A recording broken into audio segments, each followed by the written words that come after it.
ಆಹ್ವಾನಿಸ್ತಾ ಇದ್ದೀನಿ. ಮುಂದಿನ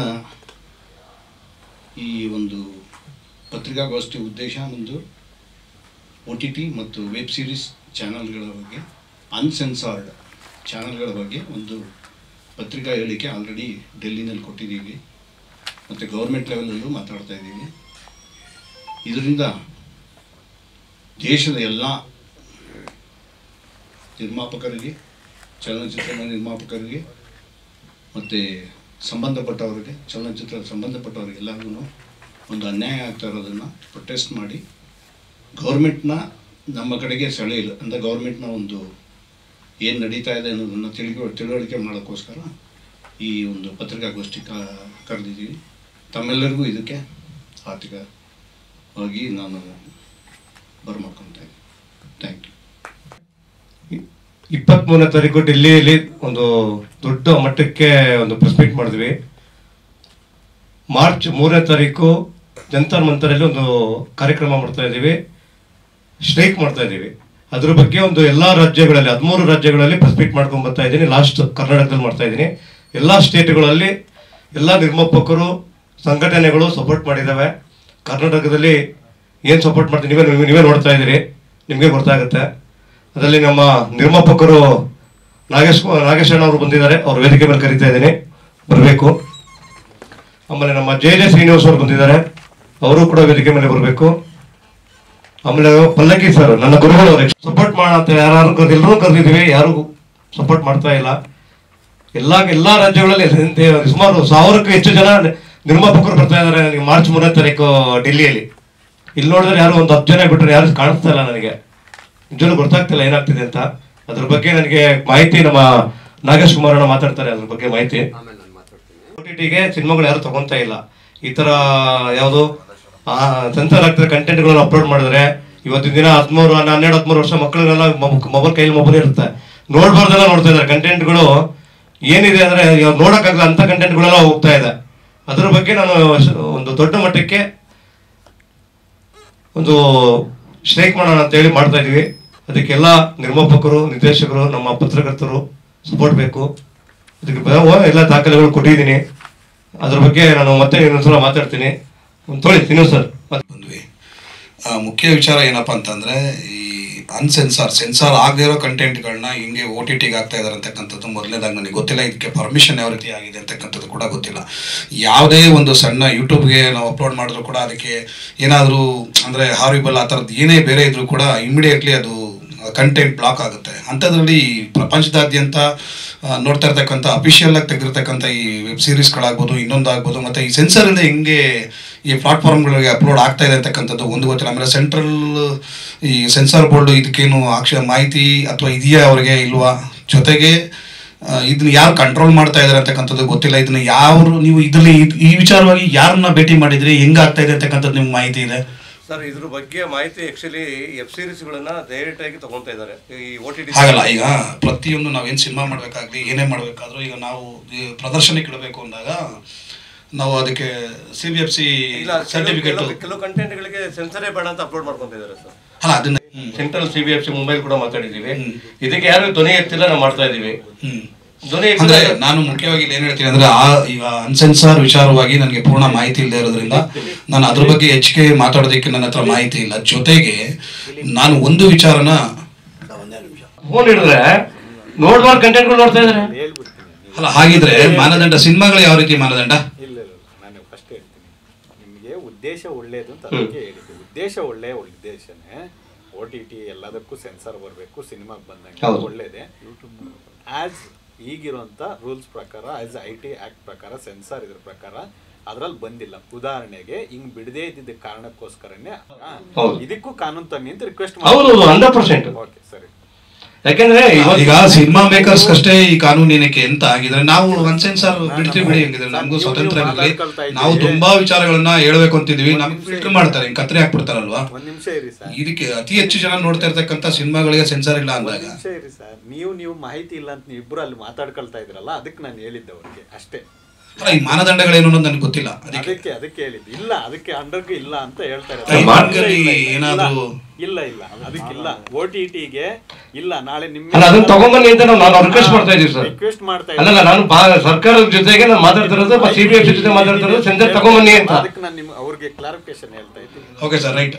ಸಿನಿಮಾಗೋಸ್ಕರ ನಾವು ಮಾಡ್ತಾ ಇದೀವಿ. ಎರಡನೇದೇನಪ್ಪ ಅಂದ್ರೆ ನಾನು ಮಾತಾಡಕ್ಕೆ ಹೊರಟಿರೋ ವಿಚಾರ, ಸುಮಾರು ವರ್ಷದಲ್ಲಿ 200 ರಿಂದ 250 ಸಿನಿಮಾಗಳು ಕನ್ನಡದಲ್ಲಿ ತಯಾರಾಗ್ತಾ ಇರ್ತಕ್ಕಂಥದ್ದು ಎಲ್ಲರಿಗೂ ಗೊತ್ತೇ ಇರುವಂಥ ವಿಚಾರ. ಆದರೆ ಬೇರೆ ಭಾಷೆಯ ಸಿನಿಮಾಗಳನ್ನು ಈ OTT ಕಂಪ್ನಿಗಳು ಏನು ಕಂಟೆಂಟನ್ನು ತಗೊಳ್ತಾ ಇದ್ದಾರೋ ಕನ್ನಡ ಸಿನಿಮಾಗಳನ್ನು ತಗೊಳ್ತಾ ಇಲ್ಲ. ಅದ್ರ ಮೇಲೆ ಅಮೆಜಾನ್ ಆಗ್ಬೋದು, ನೆಟ್ಫ್ಲಿಕ್ಸ್ ಆಗ್ಬೋದು, ಒಂದಷ್ಟು ಏನು ಈ ಪ್ಲಾಟ್ಫಾರ್ಮ್ಗಳಲ್ಲಿ ನಮ್ಮ ಕನ್ನಡ ಸಿನಿಮಾನ ಬೈ ಮಾಡ್ತಾ ಇಲ್ಲ. ಜೊತೆಗೆ ನಮ್ಮಲ್ಲಿ ಕರ್ನಾಟಕದಲ್ಲಿ ಒಂದಷ್ಟು ಲಾಬಿ ಸ್ಟಾರ್ಟ್ ಆಗಿದೆ ಒಂದು 2 ಇಯರ್ಸ್ ಈಚೆಗೆ. ಮೊದಲು ಡೈರೆಕ್ಟಾಗಿ ಮೇಲ್ ಐ ಡಿ ಇತ್ತು, ನಾವು ಕಂಟೆಂಟ್ಗಳನ್ನ ಅಲ್ಲಿ ಕಳಿಸ್ಕೊಡ್ತಾ ಇದ್ವಿ, ಅವರು ನೋಡಿ ಚೆನ್ನಾಗಿರ್ತಕ್ಕಂಥದ್ದನ್ನ ಅವರು ಡೈರೆಕ್ಟಾಗಿ ನಿರ್ಮಾಪಕರುಗಳ ಜೊತೆಗೆ ಕನ್ವರ್ಸೇಷನ್ ಮಾಡ್ತಾಯಿದ್ರು. ಅವರು ಒಂದು ರೇಟನ್ನು ಡೈರೆಕ್ಟಾಗಿ ಪ್ರೊಡ್ಯೂಸರ್ ಹತ್ರನೇ ಕೇಳ್ತಾ ಇದ್ರು, ಎಷ್ಟಕ್ಕೆ ಕೊಡ್ತೀರಿ ಹಾಗೆ ಅಂತ. ಈಗ ಏನಾಗಿದೆ ಅಂದರೆ ನಾವು ಯಾವುದೇ ಕಂಟೆಂಟನ್ನು ಅವ್ರು ಕಳಿಸಿದ್ರೆ ಫಸ್ಟ್ ಬರೋದು ರಿಜೆಕ್ಟ್. ಈ ಒಂದಷ್ಟು ಮೀಡಿಯೇಟ್ರ್ಗಳು ಇಟ್ಕೊಂಡಿದ್ದಾರೆ, ಈ ನಮ್ಮ ತುಂಬ ಏನು ಹೆಸರುವಾಸಿ ಆಗಿರುತ್ತೆ, ಅವ್ರ ಹೆಸರು ಹೇಳಬೇಕು ಏನೋ ನನಗೆ ಗೊತ್ತಾಗ್ತಾ ಇಲ್ಲ. ದೊಡ್ಡ ರಿಲೀಸ್ ಮಾಡ್ತಾ ಇರ್ತಕ್ಕಂಥ ಒಂದಷ್ಟು ಕಂಪ್ನಿಗಳು ಇಮಿಡಿಯೇಟರ್ ಆಗಿದ್ದಾರೆ. ಫಸ್ಟು ಅವರಿಗೆ 8 ಲಕ್ಷ 10 ಲಕ್ಷ ಏನಾದರೂ ಫಸ್ಟ್ ಕಮಿಷನ್ ತಳ್ಳಿದ್ರೆ ಈ OTT ಪ್ಲಾಟ್ಫಾರ್ಮ್ಗಳಿಂದ ನಮಗೆ 24 ಅವರ್ಸಲ್ಲಿ ಒಂದು ಗ್ರೀನ್ ಸಿಗ್ನಲ್ ಸಿಗುತ್ತೆ. ಈ ಪರಿಸ್ಥಿತಿಗೆ ಬಂದು ನಾವು ನಿಂತಿದ್ದೀವಿ. ಈ OTT ಪ್ರತಿಯೊಂದು ಸಿನಿಮಾಗಳು ಕರ್ನಾಟಕದಲ್ಲಿ ಬರ್ತವೆ, ಕನ್ನಡದಲ್ಲಿ ನೋಡ್ತಾರೆ. ಕನ್ನಡ ಸಿನಿಮಾಗಳಲ್ಲಿ ನೀವು ತೆಗೆದು ನೋಡಿ, ವರ್ಷದಲ್ಲಿ 25 ಸಿನಿಮಾ ಕೂಡ ಕನ್ನಡ ಸಿನಿಮಾಗಳು OTT-ನಲ್ಲಿ ಇಲ್ಲ. 5 ಸಿನಿಮಾ ಬಿಟ್ಟರೆ ಬೇರೆ ಯಾವುದಿಲ್ಲ. 5 cinema maximum last year 2019 20 cinema ಆಗಿದೆ ಕನ್ನಡದ. ನಾನು ಹೇಳ್ತಾರೆ ಮ್ಯಾಕ್ಸಿಮಮ್ 25 ಸಿನಿಮಾ ಬೈ ಮಾಡ್ಕೊಳ್ತಾರೆ. ಅದು ಈ ನೆಟ್ಫ್ಲಿಕ್ಸ್ ಆ್ಯಂಡ್ ಮುಖ್ಯವಾಗಿ ಅಮೆಜಾನ್ ಪ್ರೈಮ್ ಅವರು. ನಾನು ಕೇಳ್ತಿರೋದೇನೆಂದರೆ, ನಮ್ಮ ವ್ಯೂವರ್ಸ್ ನೋಡಿದ್ರೆ ಕರ್ನಾಟಕದಲ್ಲಿ ವ್ಯೂವರ್ಸ್ ಸಂಖ್ಯೆ ಜಾಸ್ತಿ ಇರ್ತಕ್ಕಂಥ, ಬೇರೆ ಲ್ಯಾಂಗ್ವೇಜ್ಗಳು ನೀವು ಕಂಪೇರ್ ಮಾಡಿದ್ರೆ ನಮ್ಮಲ್ಲಿ ಕರ್ನಾಟಕದಲ್ಲಿ ಇರ್ತಕ್ಕಂಥ ಸಬ್ಸ್ಕ್ರೈಬರ್ ಸಂಖ್ಯೆ ಜಾಸ್ತಿ ಇದೆ. ಬಟ್ ಕನ್ನಡ ಸಿನಿಮಾಗಳನ್ನ ಕಂಟೆಂಟನ್ನು ತಗೊಳ್ತಾ ಇಲ್ಲ. ಇದಕ್ಕೆ ಏನು ಮಾಡೋದು? ಯಾರು ಇದಕ್ಕೆ ಬೆಕ್ಕಿನ ಕತ್ತಿಗೆ ಗಂಟೆ ಕಟ್ಟೋರು ಯಾರು ಅನ್ನೋದು ನನಗೆ ಗೊತ್ತಿಲ್ಲ. ಮತ್ತು ಈ ವಿಚಾರಕ್ಕೆ ಏನು ಈ ಅಮೆಜಾನ್ ಪ್ರೈಮ್ ವಿಚಾರ ಆಗ್ಬೋದು, ಈ OTT ವಿಚಾರಗಳಿಗೆ ನಮ್ಮಲ್ಲಿ ಏನು ಮುಖ್ಯ ಒಂದಷ್ಟು ಸಂಸ್ಥೆಗಳಿದಾವೆ, ಅದ್ರ ಮುಖ್ಯಸ್ಥರು ಬಂದು ಗಟ್ಟಿಯಾಗಿ ಧ್ವನಿಗೂಡಿಸ್ಬೇಕಾಗಿತ್ತು. ಯಾಕೆ ನಮ್ಮ ಕನ್ನಡ ಕಂಟೆಂಟ್ಗಳನ್ನ ಕನ್ನಡ ಸಿನಿಮಾಗಳನ್ನ ತಗೊಳ್ತಾ ಇಲ್ಲ ಅನ್ನೋ ವಿಚಾರಕ್ಕೆ ನಾವು ಒಂದು 20-25 ಮನವಿಗಳು ಕೊಟ್ವಿ, ಸುಮ್ಮನೆ ಅಲ್ಲಿಂದ ಅಕ್ಲಾಜ್ಮೆಂಟ್ಗಳು ತಗೊಂಡ್ವಿ, ಒಂದಷ್ಟು ಕೇಸ್ಗಳು ಬಿತ್ತು. ಅದು ಬಿಟ್ಟರೆ ಯಾವುದೇ ನಿರ್ಮಾಪಕನ ಫೇವರು, ನಿರ್ಮಾಪಕನಿಗೆ ಉಳಿಸೋ ನಿಟ್ಟಿನಲ್ಲಿ ನಮ್ಮ ಸಂಘ ಸಂಸ್ಥೆಗಳು ಮುಂದಾಗ್ತಿಲ್ಲ. ಅಟ್ಲೀಸ್ಟ್ ಯಾರೋ ಒಬ್ರು ಮುಂದಾದಾಗಾದರೂ ಅವ್ರು ಧ್ವನಿಗೂಡಿಸೋಣ ಅಂತಕ್ಕಂಥ ಮನೋಭಾವನೆ ಯಾರಲ್ಲೂ ಇಲ್ಲ. ಈ ಥರ ಪರಿಸ್ಥಿತಿ ಬಂದಿದ್ದೀವಿ. ನೀವೇ ನೋಡ್ತಾ ಇದ್ದೀರಿ, ಒಂದು ಒಳ್ಳೆ ವಿಚಾರ ಕರೆದಿರ್ತಕ್ಕಂಥ ಪತ್ರಿಕಾಗೋಷ್ಠಿ, ಎಷ್ಟು ಜನ ಬಂದಿದ್ದೀವಿ, ಎಷ್ಟು ಜನ ಮಾತಾಡ್ತಿದ್ದೀವಿ ಅಂತ. ಬಟ್ ಇವ್ರ ಆದ್ಯ ಕರ್ತವ್ಯಗಳು ಯಾರು ನಿರ್ಮಾಪಕರನ್ನು ಉಳಿಸೋ ನಿಟ್ಟಿನಲ್ಲಿ ಬೇರೆ ಏನು ಅಂಗಸಂಸ್ಥೆಗಳಂತ ಸಂಸ್ಥೆಗಳನ್ನೇನು ಕಟ್ಕೊಂಡಿದ್ದಾರೆ, ಆ ಸಂಸ್ಥೆಗಳ ಮುಖ್ಯಸ್ಥರುಗಳ ಕೆಲಸಗಳೇನಾಗಿದೆ ಅಂತಕ್ಕಂಥದ್ದೇ ನನಗೆ ಬೇಸರದ ಸಂಗತಿ. ಇನ್ನೂ ಒಂದಷ್ಟು ಬೇಸರ ಹೊರ ಹಾಕಬೇಕು ಅಂತೀವಿ. ನಾವು ಮಾತಾಡಿದ್ರೆ ಒಂದಷ್ಟು ಕಾರವಾಗಿರುತ್ತೆ, ಒಂದಷ್ಟು ಸಮನ್ಸ್ಗಳು ಬರ್ತವೆ. ಅದರಿಂದ ನಾನು ಹೇಳೋದೇನಪ್ಪ ಅಂದರೆ, ಎಲ್ಲ ನಿರ್ಮಾಪಕರ ಪರವಾಗಿ ನಮ್ಮನ್ನು ಉದ್ಧಾರ ಮಾಡೋದಕ್ಕೆ ಅಂತಲೇ ಒಂದಷ್ಟು ಸಂಸ್ಥೆಗಳು ಕಟ್ಕೊಂಡಿದ್ದೀವಿ, ನಾವು ಒಂದಷ್ಟು ಚಂದಾಣನಲ್ಲಿ ಕಟ್ಟಿದ್ದೀವಿ. ಅವ್ರು ಯಾಕೆ ಮಾತಾಡ್ತಾ ಇಲ್ಲ, ಮತ್ತು ಇಂಥ ಕಾರ್ಯಕ್ರಮಗಳಿಗೆ ಯಾಕೆ ಬರ್ತಿಲ್ಲ ಅಂತಕ್ಕಂಥದ್ದೇ ಬೇಸರ. ಇನ್ನೊಂದಷ್ಟು ಮಾತಾಡಿರ್ತೀನಿ, ಹಿರಿಯರು ಮಾತಾಡಲಿ. ಅವರು EC ಮೀಟಿಂಗ್ ಇದೆ, ಓಕೆನಾ, ನಾವೆಲ್ಲ ಬರೋಕ್ಕಾಗಲ್ಲ. 3ನೇ ತಾರೀಕು ಮೇಲೆ ನಾವು ನೋಡ್ಕೊಳ್ಳೋಣ ಅಂದ್ರು. ನಾನು 3ನೇ ತಾರೀಕು ನನ್ನ ಕಾರ್ಯಕ್ರಮ ಇದೆ, ಓಕೆನಾ. ಅವ್ರು ಯಾರೂ ಬರ್ತಾ ಇಲ್ಲ. ಇಲ್ಲ ರೀ, ನೋಡೋಣ ಬಿಡ್ರಿ, ಆಮೇಲೆ ಮಾತಾಡೋಣ ಅಂದರು, ಓಕೆನಾ. ಒಂದು ಕರ್ನಾಟಕ ತಂತ್ರ ವಾಣಿಜ್ಯ ಮಂಡಳಿ ಅವರು ನಿರ್ದೇಶಕರ ಸಂಘಕ್ಕೂ ಹೇಳಾಯ್ತು, ಹೇಳಿದ್ರ ಇದ್ರನ್ನ ಡೀಟೇಲ್ ಕೊಟ್ಟು ಒಂದು ಹೌದು ಒಂದಿರುತ್ತಲ್ಲ. ಹೌದು ಸರ್ ಅದು ಕೊಟ್ಟು ಅವ್ರು ಮಾತಾಡಿದೀವಿ ಸರ್. ನಿರ್ದೇಶಕರ ಸಂಘದವ್ರು ಕೂಡ ಸಪೋರ್ಟ್ ಮಾಡಿ ಕನ್ನಡ ಚಿತ್ರರಂಗ ಬೆಳಿಬೇಕು, ಕನ್ನಡ ಚಿತ್ರರಂಗ ಬೆಳೆಸ್ಬೇಕು ಅಂದ್ರೆ ನೀವು ಕೂಡ ಬರಬೇಕು ಅಂತ ಕೇಳಿದಾಗ, ಇಲ್ಲ ಸರ್ ನಾವು ಚೇಂಬರ್ ಅವ್ರ ಹತ್ರ ಮಾತಾಡ್ಕೊಂಡು ಅವ್ರು ಏನೋ ಹೇಳ್ತಾರೆ, ಅದೇನು EC ಮೀಟಿಂಗ್ ಇದೆ, ಅವ್ರ ಹತ್ರ ಮಾತಾಡ್ತೀವಿ ಸರ್ ಅಂದರು.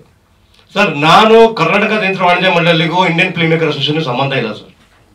ನಾನು ಈಗಲೂ ಕೂಡ ಹೇಳ್ತಾ ಇದ್ದೀನಿ, ಕರ್ನಾಟಕ ಚಲನಚಿತ್ರ ವಾಣಿಜ್ಯ ಮಂಡಳಿನೇ ಬೇರೆ, ಇಂಡಿಯನ್ ಫಿಲ್ಮ್ ಮೇಕರ್ ಅಸೋಸಿಯೇಷನೇ ಬೇರೆ, ಅವರಿಬ್ಬರಿಗೂ ಸಂಬಂಧನೇ ಇಲ್ಲ. ನಾನು ಭಾರತ ಸರ್ಕಾರದ ಏಕೈಕ ಮಾನ್ಯತೆ ಪಡೆದ ಯಾವ ಸಂಸ್ಥೆ ಅಂದರೆ ಇಂಡಿಯನ್ ಫಿಲ್ಮ್ ಮೇಕರ್ ಅಸೋಸಿಯೇಷನ್. ದಾಖಲೆಗಳು ಕೂಡ ಹೋದ್ಸಲ ಬಿಡುಗಡೆ ಮಾಡಿದ್ದೀನಿ, ಇನ್ನೊಂದ್ಸಲ ಕೂಡ ಬಿಡುಗಡೆ ಮಾಡಿದರೆ ಮಾಡ್ತೀನಿ. ನಾನು 13 ರಾಜ್ಯಗಳಿಂದ ನಾನು ಸ್ಟ್ರೈಕ್ ಮಾಡ್ಕೊಂಡು 1000 ಜನ ನಾನು ಡೆಲ್ಲಿ ಕರ್ಕೊಂಡು ಸ್ಟ್ರೈಕ್ ಮಾಡ್ತಾ ಇದ್ದೀನಿ. ಅಂದರೆ ಸಪೋರ್ಟ್, ಸೆಂಟ್ರಲ್ ಸಪೋರ್ಟ್ ಆ ಮಟ್ಟಿಗೆ ನಮಗಿದೆ. ಅಲ್ಲ, ಈ ಸಂಬಂಧಗಳ ಬಗ್ಗೆ ತದನಂತರ ಮಾತಾಡೋಣ. ನಾನು ಹೇಳೋದು, ನಾವು ಯಾರು ಬರ್ತಿಲ್ಲ ಸರ್. ಒಬ್ಬ ನಿರ್ಮಾಪಕನಿಗೆ ಏನೋ ಒಳಿತಾಗ ನಿಟ್ಟಿನಲ್ಲಿ ಒಂದು ಪ್ರೆಸ್ ಮೀಟ್ ಕರೆದಿದ್ದಾಗೆ ಅಂದಾಗ ಎಲ್ಲ ಸಂಸ್ಥೆಗಳು ಅದು ಮುಂಚೂಣಿನಲ್ಲಿ ನಿಂತ್ಕೊಂಡು ನಿರ್ಮಾಪಕನಿಗೆ ಒಳಿತಾಗೋ ನಿಟ್ಟಿನಲ್ಲಿ ತಮ್ಮ ಧ್ವನಿಗೂಡಿಸ್ಬೇಕು. ಇಲ್ಲಿ ಸಂಘ ಸಂಸ್ಥೆಗಳು ನೀವು ಮಾಡ್ಕೊಳ್ಳಿ, ನಿಮ್ಮ ವೈಯಕ್ತಿಕ ಅದು ನಿಮ್ಮ ಏನು ಸವಲತ್ತುಗಳನ್ನ ಕೊಡ್ತೀರೋ ಅದ್ರ ಮೇಲೆ ನಿಮ್ಮ ಮೆಂಬರ್ಸ್ ಆಗ್ತಾರೆ. ಬಟ್ ಒಬ್ಬ ನಿರ್ಮಾಪಕನಿಗೆ ಒಳ್ಳೇದಾಗುತ್ತೆ ಅನ್ನೋ ವಿಚಾರನ ಇಟ್ಕೊಂಡು ಪ್ರತಿಯೊಬ್ಬರನ್ನು ಆಹ್ವಾನ ಕರೆದು ಈಗ ಆಗ್ತಾ ಇದೆ ಸಮಸ್ಯೆ ಅಂತ ಮನವರಿಕೆ ಮಾಡಿಕೊಟ್ಟಾಗಲೂ ಕೂಡ ಒಂದು ಪ್ರೆಸ್ ಮೀಟ್ ಕರೆದಾಗ ಒಂದು ಧ್ವನಿಗೂಡಿಸುವಂಥದ್ದು ಪ್ರತಿಯೊಬ್ಬರು ಕರ್ತವ್ಯ. ಈಗ ಚಿಕ್ಕವನು ದೊಡ್ಡವನು ಅದೆಲ್ಲ ಆಮೇಲೆ ಮಾಡೋಣ. ಈಗ 10-20 ಸಂಸ್ಥೆಗಳಾಗಿದೆ, ಸಂಸ್ಥೆಗಳ ವಿಚಾರ ಆಮೇಲೆ ತದನಂತರ ಇರಲಿ. ಒಬ್ಬನ ಆಹ್ವಾನದ ಮೇರೆಗೆ ಯಾರೋ ವೈಯಕ್ತಿಕ ಪ್ರತಿಷ್ಠೆ ಬಿಟ್ಟು ಒಬ್ಬ ನಿರ್ಮಾಪಕನ ಉಳಿತಿಗಾಗಿ ಮಾಡ್ತಾ ಇರ್ತಕ್ಕಂಥ ಕಾರ್ಯಕ್ರಮಕ್ಕೆ ಪ್ರತಿಯೊಬ್ಬರು ಒಗ್ಗೂಡಬೇಕು ಅಲ್ವೇ ಅನ್ನೋದು ನನ್ನ ಒಂದು. ನಾವು ಇವರು ಮೆಂಬರ್ಸ್ ಆಗಲಿ ಇದಾಗಿ ಅಂತ ಬಂದಿಲ್ಲ, ಒಬ್ಬ ನಿರ್ಮಾಪಕನ ಒಳ್ಳೇದಾಗಬೇಕು ಅನ್ನೋದು ಪ್ರತಿಯೊಬ್ಬರು ಒಂದಾಗಬೇಕು ಅನ್ನೋದು ನನ್ನ ಅಭಿಪ್ರಾಯ. ಜೊತೆಗೆ ಈ ಇಶ್ಯೂ ಬಗ್ಗೆ ಗಂಟೆಗಟ್ಟಲೆ ಮಾತಾಡ್ಬೋದು, ಈ OTT ಅನ್ನೋದ್ರ ಬಗ್ಗೆ ಕಾರಣಗಳು ವಾದ ವಿವಾದಗಳು ಮಾಡ್ಕೊಂಡು ಹೋದರೆ ಒಬ್ಬ ಪರವಾಗಿ ವಾದ ಮಾಡ್ತಾನೆ. ಅದು ಒಟ್ಟಾರೆಯಾಗಿ ಕನ್ನಡದ ಕಂಟೆಂಟ್ಗಳು ಇವತ್ತು ನಮ್ಮ OTTನಲ್ಲಿ ಕಡಿಮೆ ಇದೆ ಅಂತ ಎಲ್ಲರೂ ಒಪ್ಕೊಳ್ತೀವಲ್ವಾ, ಅದಕ್ಕೆ ಕಾರಣ ಏನೋ ಒಂದು ಮೂಲ ಹುಡ್ಕೋಬೇಕಲ್ವಾ, ಆ ನಿಟ್ಟೆಲ್ಲರೂ ಒಂದಾಗಬೇಕಿತ್ತಲ್ವಾ ಅಂತಕ್ಕಂಥದ್ದೇ ನನ್ನ ಭಾವನೆ. ಇವರು ನಾನು ನೋಡಿದಾಗ ಇವರು ಮೊದಲು ಸಿನಿಮಾದ ವ್ಯವಹಾರಕ್ಕೆ ಬಂದವರಲ್ಲ, ಆದರೆ ಕನ್ನಡ ಸಿನಿಮಾಗಳಿಗೆ ಆಗತಕ್ಕಂಥ ತೊಂದರೆಗಳನ್ನು ಅವರು ಗಮನಿಸಿದರು. ನನ್ನ ಹತ್ರ ಸುದೀರ್ಘವಾಗಿ 5-6 ವರ್ಷಗಳ ಕಾಲ ನನ್ನ ಚರ್ಚೆ ಮಾಡ್ತಲೇ ಇದ್ದರು ಅವರು.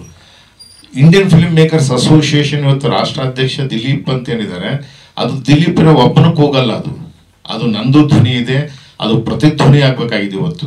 ಹೌದು, ಸಣ್ಣ ನಿರ್ಮಾಪಕರ ಸಿನಿಮಾಗಳು OTTಯಲ್ಲಿ ತಗೊಳ್ಳಲ್ಲ. ನಂದು 3 ಸಿನಿಮಾ, ಬರಗೂರು, ಮದಕರಿಪುರ, ಈಗ ಇನ್ನೊಂದು ಸಿನಿಮಾ, 3 ಸಿನಿಮಾ ಸಾಲಾಗಿದೆ. ಸಾಲ ಮಾಡಿದರೆ ಸಾಲಗಾರ ಮನೆ ಮುಂದೆ ಬರ್ತಿದ್ರು, ಸ್ವಂತ ದುಡ್ಡಾಗಿರೋದ್ರಿಂದ ಇದು ನಾವು OTT ಟ್ರೈ ಮಾಡ್ತಾ ಇದ್ವಿ. ಥಿಯೇಟ್ರ್ ಬಿಟ್ಟರೆ ಜನ ಬರಲ್ಲ, ಸೊ ಇರೋ ದುಡ್ಡೆಲ್ಲ ಕಳ್ಕೊತೀವಿ. ಸೊ ಈಗ ಸಿನಿಮಾ ಮಾಡ್ತಾ ಹೋಗ್ತಾ ಇದ್ವಿ. ಇದು ಮೊದಲನೇ ಪಾಯಿಂಟ್. ಅಂದರೆ OTTಯಲ್ಲಿ ನಮ್ಮದು ಏನಾದರೂ ಬೈ ಮಾಡಿದರೆ ಇನ್ನೊಂದಿಷ್ಟು ಕನ್ನಡ ಸಿನಿಮಾಗಳನ್ನು ನಾವು ಆಚೆಗೆ ತರಬಹುದು, ಕನ್ನಡ ಕಲಾವಿದರನ್ನು ತರಬಹುದು, ತಂತ್ರಜ್ಞರು ತರಬಹುದು, ಲೇಖಕರನ್ನು ತರಬಹುದು, ಈ ಥರ ಹೊಸ ಪ್ರಯತ್ನಗಳನ್ನು ಮಾಡ್ಬೋದು ಅಂತ ನಮಗೊಂದಿಷ್ಟು ಆಶಯಗಳಿರ್ತದೆ. ಎರಡನೇದು, ಈಗ ಕೈಯಲ್ಲಿ ಈಗ ಯಾವ್ಯಾವುದು ಮುಚ್ಚಬೇಕಾಗಿತ್ತು ಅದನ್ನು ಮುಚ್ತಾ ಇಲ್ಲ, ಯಾವ್ದಾದ್ರು ಬಿಚ್ಚಬೇಕಾಗಿತ್ತು ಅದನ್ನು ಬಿಚ್ತಾ ಇಲ್ಲ. ಈಗ ಬಿಚ್ಚವನ್ನು ಮುಚ್ತಾ ಇದ್ದಾರೆ, ಮುಚ್ಚವನ್ನು ಬಿಚ್ತಾ ಇದ್ದಾರೆ. ಈಗ ಹಂಗಾಗಿ ಮಕ್ಕಳ ಕೈಯಲ್ಲೆಲ್ಲ ಬಿಚ್ಚೋ ಕಾರ್ಯಕ್ರಮಗಳಿರೋದ್ರಿಂದ ನಾಳೆ ಅದು ನಮ್ಮ ಕುಟುಂಬದಲ್ಲೂ ಕೂಡ ಅದು ದೊಡ್ಡ ದುರಂತ ತಂದರೆ ತಪ್ಪೇನೂ ಅಲ್ಲ, ಖಂಡಿತ ನಿಜವಾಗ್ಲೂ. ಹೆಣ್ಣು ಮಕ್ಕಳಾದಿಯಾಗಿ ಅಂದರೆ ಹುಡುಗಿಯರು ಹುಡುಗರು ಎಲ್ಲರೂ ಕೂಡ ಅದ್ರ ಕಡೆನೇ ಗಮನ ಹರಿಸ್ತಾ ಇದ್ದಾರೆ, ಒಳ್ಳೆ ವಿಷಯಗಳತ್ತ ಗಮನ ಹರಿಸ್ತಾ ಇಲ್ಲ. ಸೊ ಒಳ್ಳೆ ವಿಷಯಗಳ ಗಮನ ಹರಿಸಬೇಕು ಅಂತಂದರೆ ಒಂದು ನಿಯಂತ್ರಣ ಬೇಕು, ಮೂಗುದಾರ ಬೇಕು. ಅದಕ್ಕೋಸ್ಕರ OTTಗೆ ಸರ್ಕಾರ ನಿರ್ಬಂಧನೆಯನ್ನು ಏರಬೇಕು ಅಂತಕ್ಕಂಥದ್ದು ನಮ್ಮೆಲ್ಲರ ಅಭಿಪ್ರಾಯ ಕೂಡ. ಅದು ಇಂಡಿಯನ್ ಫಿಲ್ಮ್ ಮೇಕರ್ಸ್ ಅಸೋಸಿಯೇಷನ್ ಅಲ್ಲ, ಇದೊಂದು ಸಮಾಜ ಅನ್ನೋ ದೃಷ್ಟಿಯಲ್ಲಿ ಸಮಾಜದಲ್ಲಿ ಮಕ್ಕಳ ಭವಿಷ್ಯ ಹಾಳಾಗೋಗ್ತಿದೆ, ನಮ್ಮ ಮೇಲೆ ಎಫೆಕ್ಟ್ ಆಗ್ತದೆ. ನಾವು ಕೂಡ ಸೀನಿಯರ್ ಸಿಟಿಸನ್ ಅಂತ ಬಂದಾಗ ನಮಗದು ಎಫೆಕ್ಟ್ ಆಗುತ್ತೆ ಅನ್ನೋದು ಮುಂದಿನ ದಿನಮಾನಗಳ ಎಲ್ಲ ಇದನ್ನು ಇಟ್ಕೊಂಡು ಅವ್ರು ಮಾತಾಡ್ತಿದ್ದಾರೆ. ಹಾಗಾಗಿ ಕರ್ನಾಟಕ ಸರ್ಕಾರ ಮತ್ತು ಭಾರತ ಸರ್ಕಾರ CBFC ಏನಿದೆ ಅದರ ಬ್ರಾಡ್ಕಾಸ್ಟಿಂಗ್ ಪೇಜಸ್ 1800 ಪೇಜ್ ಇದೆ ಬುಕ್. ನಮ್ದು ಭಾರತೀಯ ಸೆಂಟ್ರಲ್ ಬೋರ್ಡ್ ಫಿಲ್ಮ್ ಸರ್ಟಿಫಿಕೇಶನ್ ಪುಸ್ತಕನೇ 1800 ಪುಟಗಳ ಪುಸ್ತಕ. ಅದರ ಅಷ್ಟು ಕಠಿಣವಾಗಿದೆ, ಆದರೆ ಅದನ್ನೆಲ್ಲ ದಾಟಿ ಬರ್ತಾ ಇದೆ. ಆಕ್ಚುಲಿ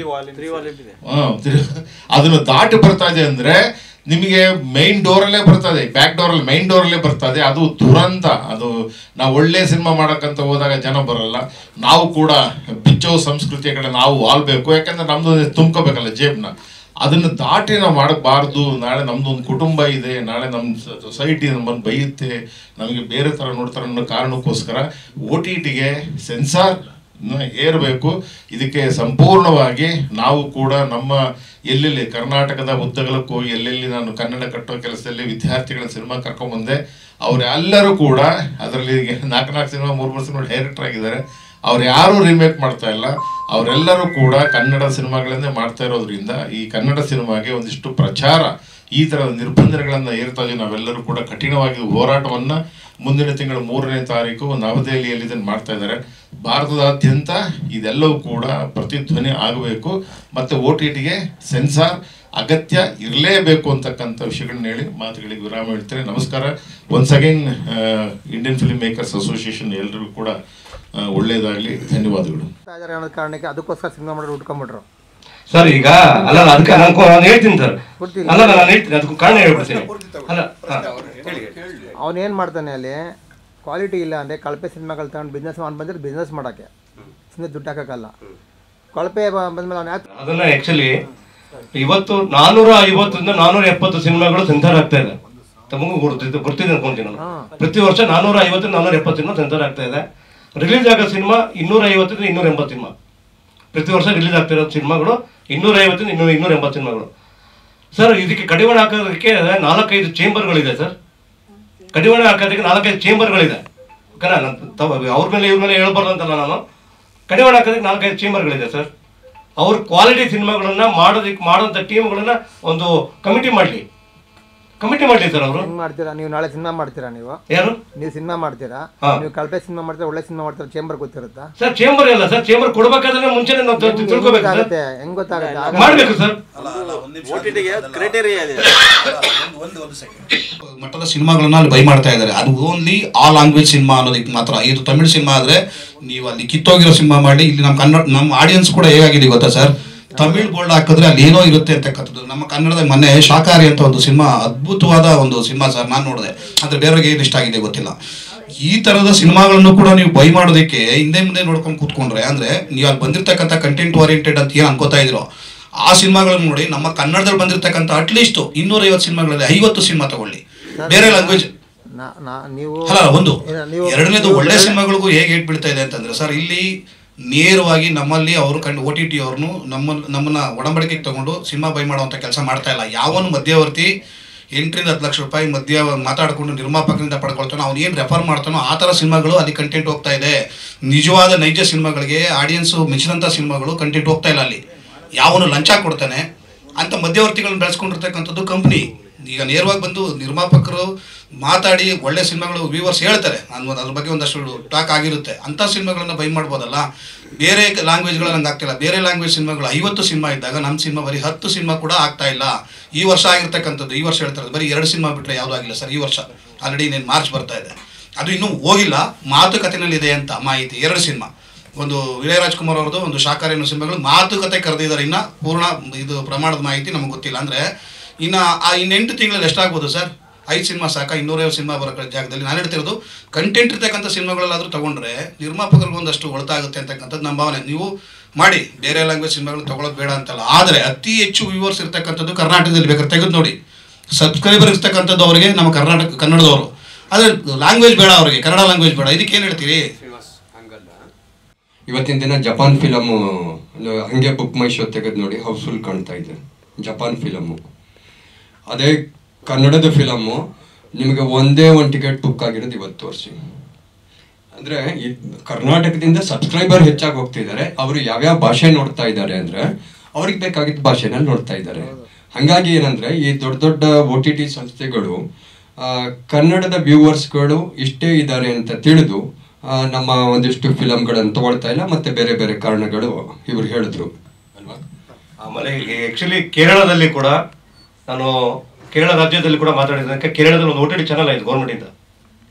ಕೇರಳದಲ್ಲಿ ಒಂದು OTT ಚಾನಲ್ ಒಂದು ಗೌರ್ಮೆಂಟ್ ಮಾಡಿದೆ. ನಾನೊಂದು 2 ನಿಮಿಷ ಮಾತಾಡಿ ಮುಗಿಸ್ಬಿಡ್ತೀನಿ, ಆಮೇಲೆ ಮಾತಾಡೋರಂತೆ.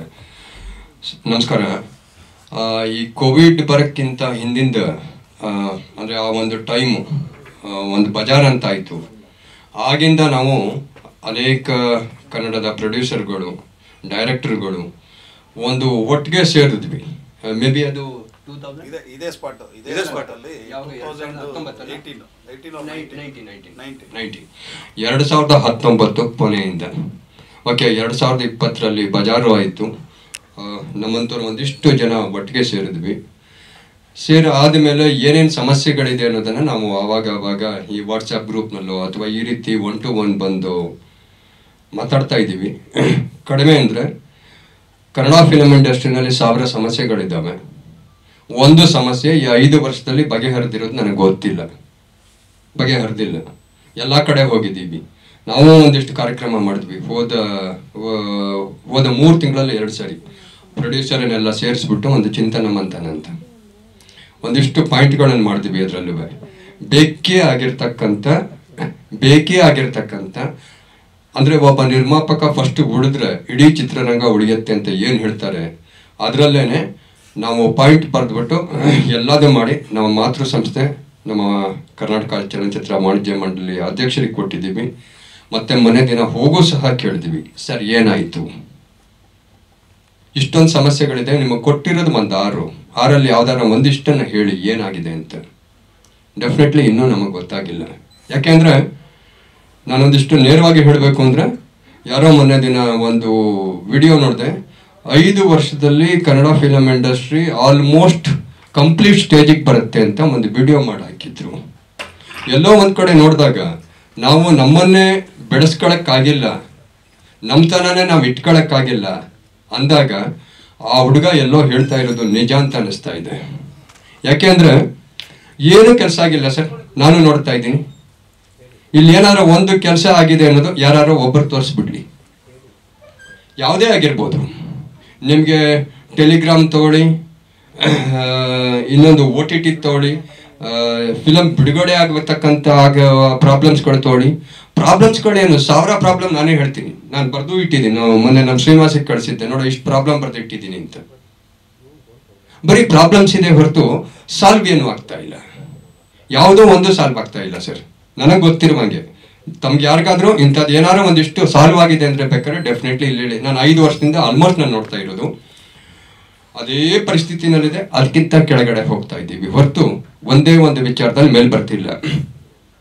ನಾವು ಕನ್ನಡಕ್ಕೆ ಆದ ಒಂದು OTTನ ಸ್ಥಾಪನೆ ಮಾಡಬೇಕು ಅಂತ ಇನ್ಫೋಸಿಸ್ ಕಡೆಯಿಂದ ಆಲ್ಮೋಸ್ಟ್ ಫೈನಲೈಸ್ ಆಗಿತ್ತು.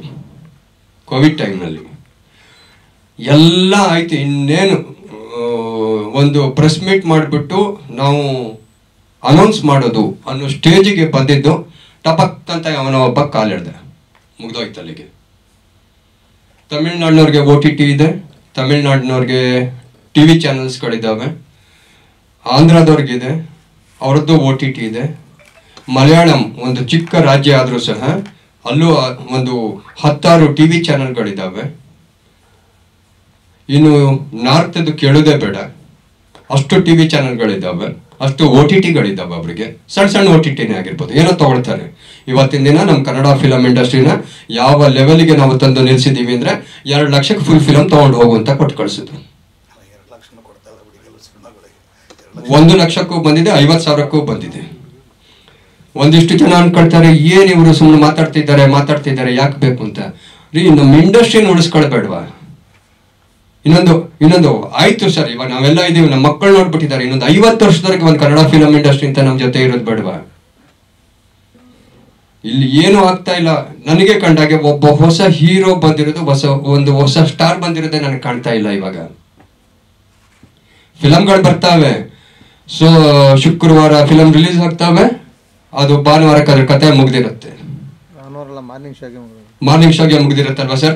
ನೋಡಿ ಸರ್, ನೀವು ಒಬ್ಬ ಪತ್ರಕರ್ತರಾಗಿ ಸತ್ಯವನ್ನು ಹೇಳ್ತಾ ಇದ್ದೀರಾ, ಅದು ಬೇಕಾಗಿರೋದು ಇವತ್ತು. ಇದನ್ನೇ ನಾವು ಮಾತಾಡಿ ಸ್ವಾಮಿ ಅಂತ ಕೇಳ್ತಾ ಇದ್ದೀವಿ.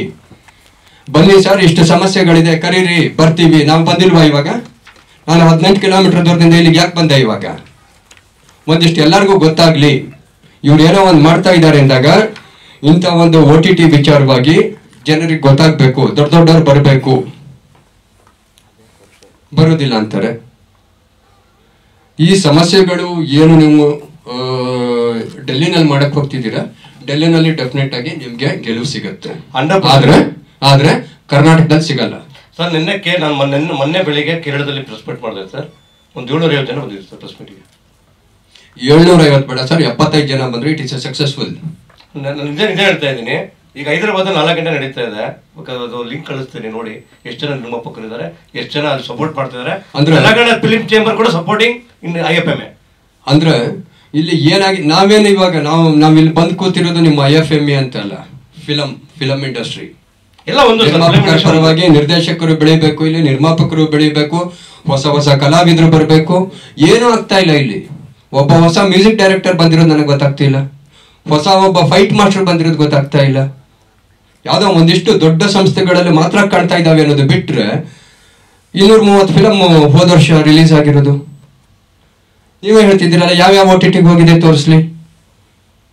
ನನ್ನ ಹತ್ರ ಮೆಸೇಜ್ ಇದೆ, ಮೊನ್ನೆ ಹಾಕಿದ್ದೆ, 1 ಲಕ್ಷ ರೂಪಾಯಿ ತೊಳ್ತೀವಿ ಫಿಲಮ್ ಅನ್ನು, 3 ಫಿಲಮ್ ಇದ್ರೆ ಕೊಡಿ ಅಂತ ಕೇಳ್ತಾರೆ. ನಾನೊಬ್ಬ ಪ್ರೊಡ್ಯೂಸರ್ ಆಗಿ ಯಾರೋ ಇನ್ನೊಬ್ಬ ಪ್ರೊಡ್ಯೂಸರ್ ಹತ್ರ 1 ಲಕ್ಷಕ್ಕೆ ನೀನು ಫಿಲಮ್ ಕೊಡು ಅಂತ ಹೇಳಿದ್ರೆ ನನ್ನ ಮಾನ ಮರ್ಯಾದೆ ಏನಾಗತ್ತೆ, ನನ್ನ ಇಂಡಸ್ಟ್ರಿ ಮರ್ಯಾದೆ ಏನಾಗತ್ತೆ? ಇವನ್ನೆಲ್ಲ ಮಾಡಬೇಕಾಗಿರೋರು ದೊಡ್ಡವರು ಮಾಡಬೇಕು. ಅದು ಯಾಕೆ ಮಾಡ್ತಾ ಇಲ್ಲ ಅವರು? ಯಾಕೆ ಅಷ್ಟೊಂದು ಅಸಹನೇನ ಅವರಿಗೆ? ಅಥವಾ ಅವ್ರಿಗೆ ಬೇರೆ ಕೆಲಸನ ಇದೆಯಾ? ಬೇರೆ ಕೆಲಸ ಇದ್ರೆ ಮಾಡೋರು ತುಂಬಾ ಜನ ಇದ್ದಾರೆ, ಬಿಟ್ಬಿಟ್ಟು ಹೋಗ್ಬೋದು ನೀವು ಮಾಡಿ ಅಂತ. ಅರ್ಥನೇ ಆಗದೆ ಇರೋ ಪರಿಸ್ಥಿತಿನಲ್ಲಿ ಇವತ್ತಿನ ದಿನ ಕನ್ನಡ ಫಿಲಂ ಇಂಡಸ್ಟ್ರಿ ಬಂದು ನಿಂತಿದೆ. ನನ್ನ ಫಿಲಮ್ ಅನ್ನು ಅರ್ಧಕ್ಕೆ ನಿಲ್ಸಿದ್ದೀನಿ. ಯಾಕೆ ಗೊತ್ತಾ? ನನಗೆ ಹೆದರಿಕೆ ಆಯ್ತು. ಇನ್ನಲ್ಲಿಂದ 1 ಕೋಟಿ ತಂದಾಕ್ಲಿ, ಯಾರಿಗಾಗಿ 1 ಕೋಟಿ ತಂದಾಕ್ಲಿ? ಕೊನೆಯಲ್ಲಿ ಹಾರ್ಡ್ ಡಿಸ್ಕ್ ಇಟ್ಕೊಳಕ ಇವತ್ತಿನ ದಿನ ಫಿಲಮ್ ಮಾಡಬೇಕಾಗಿದೆ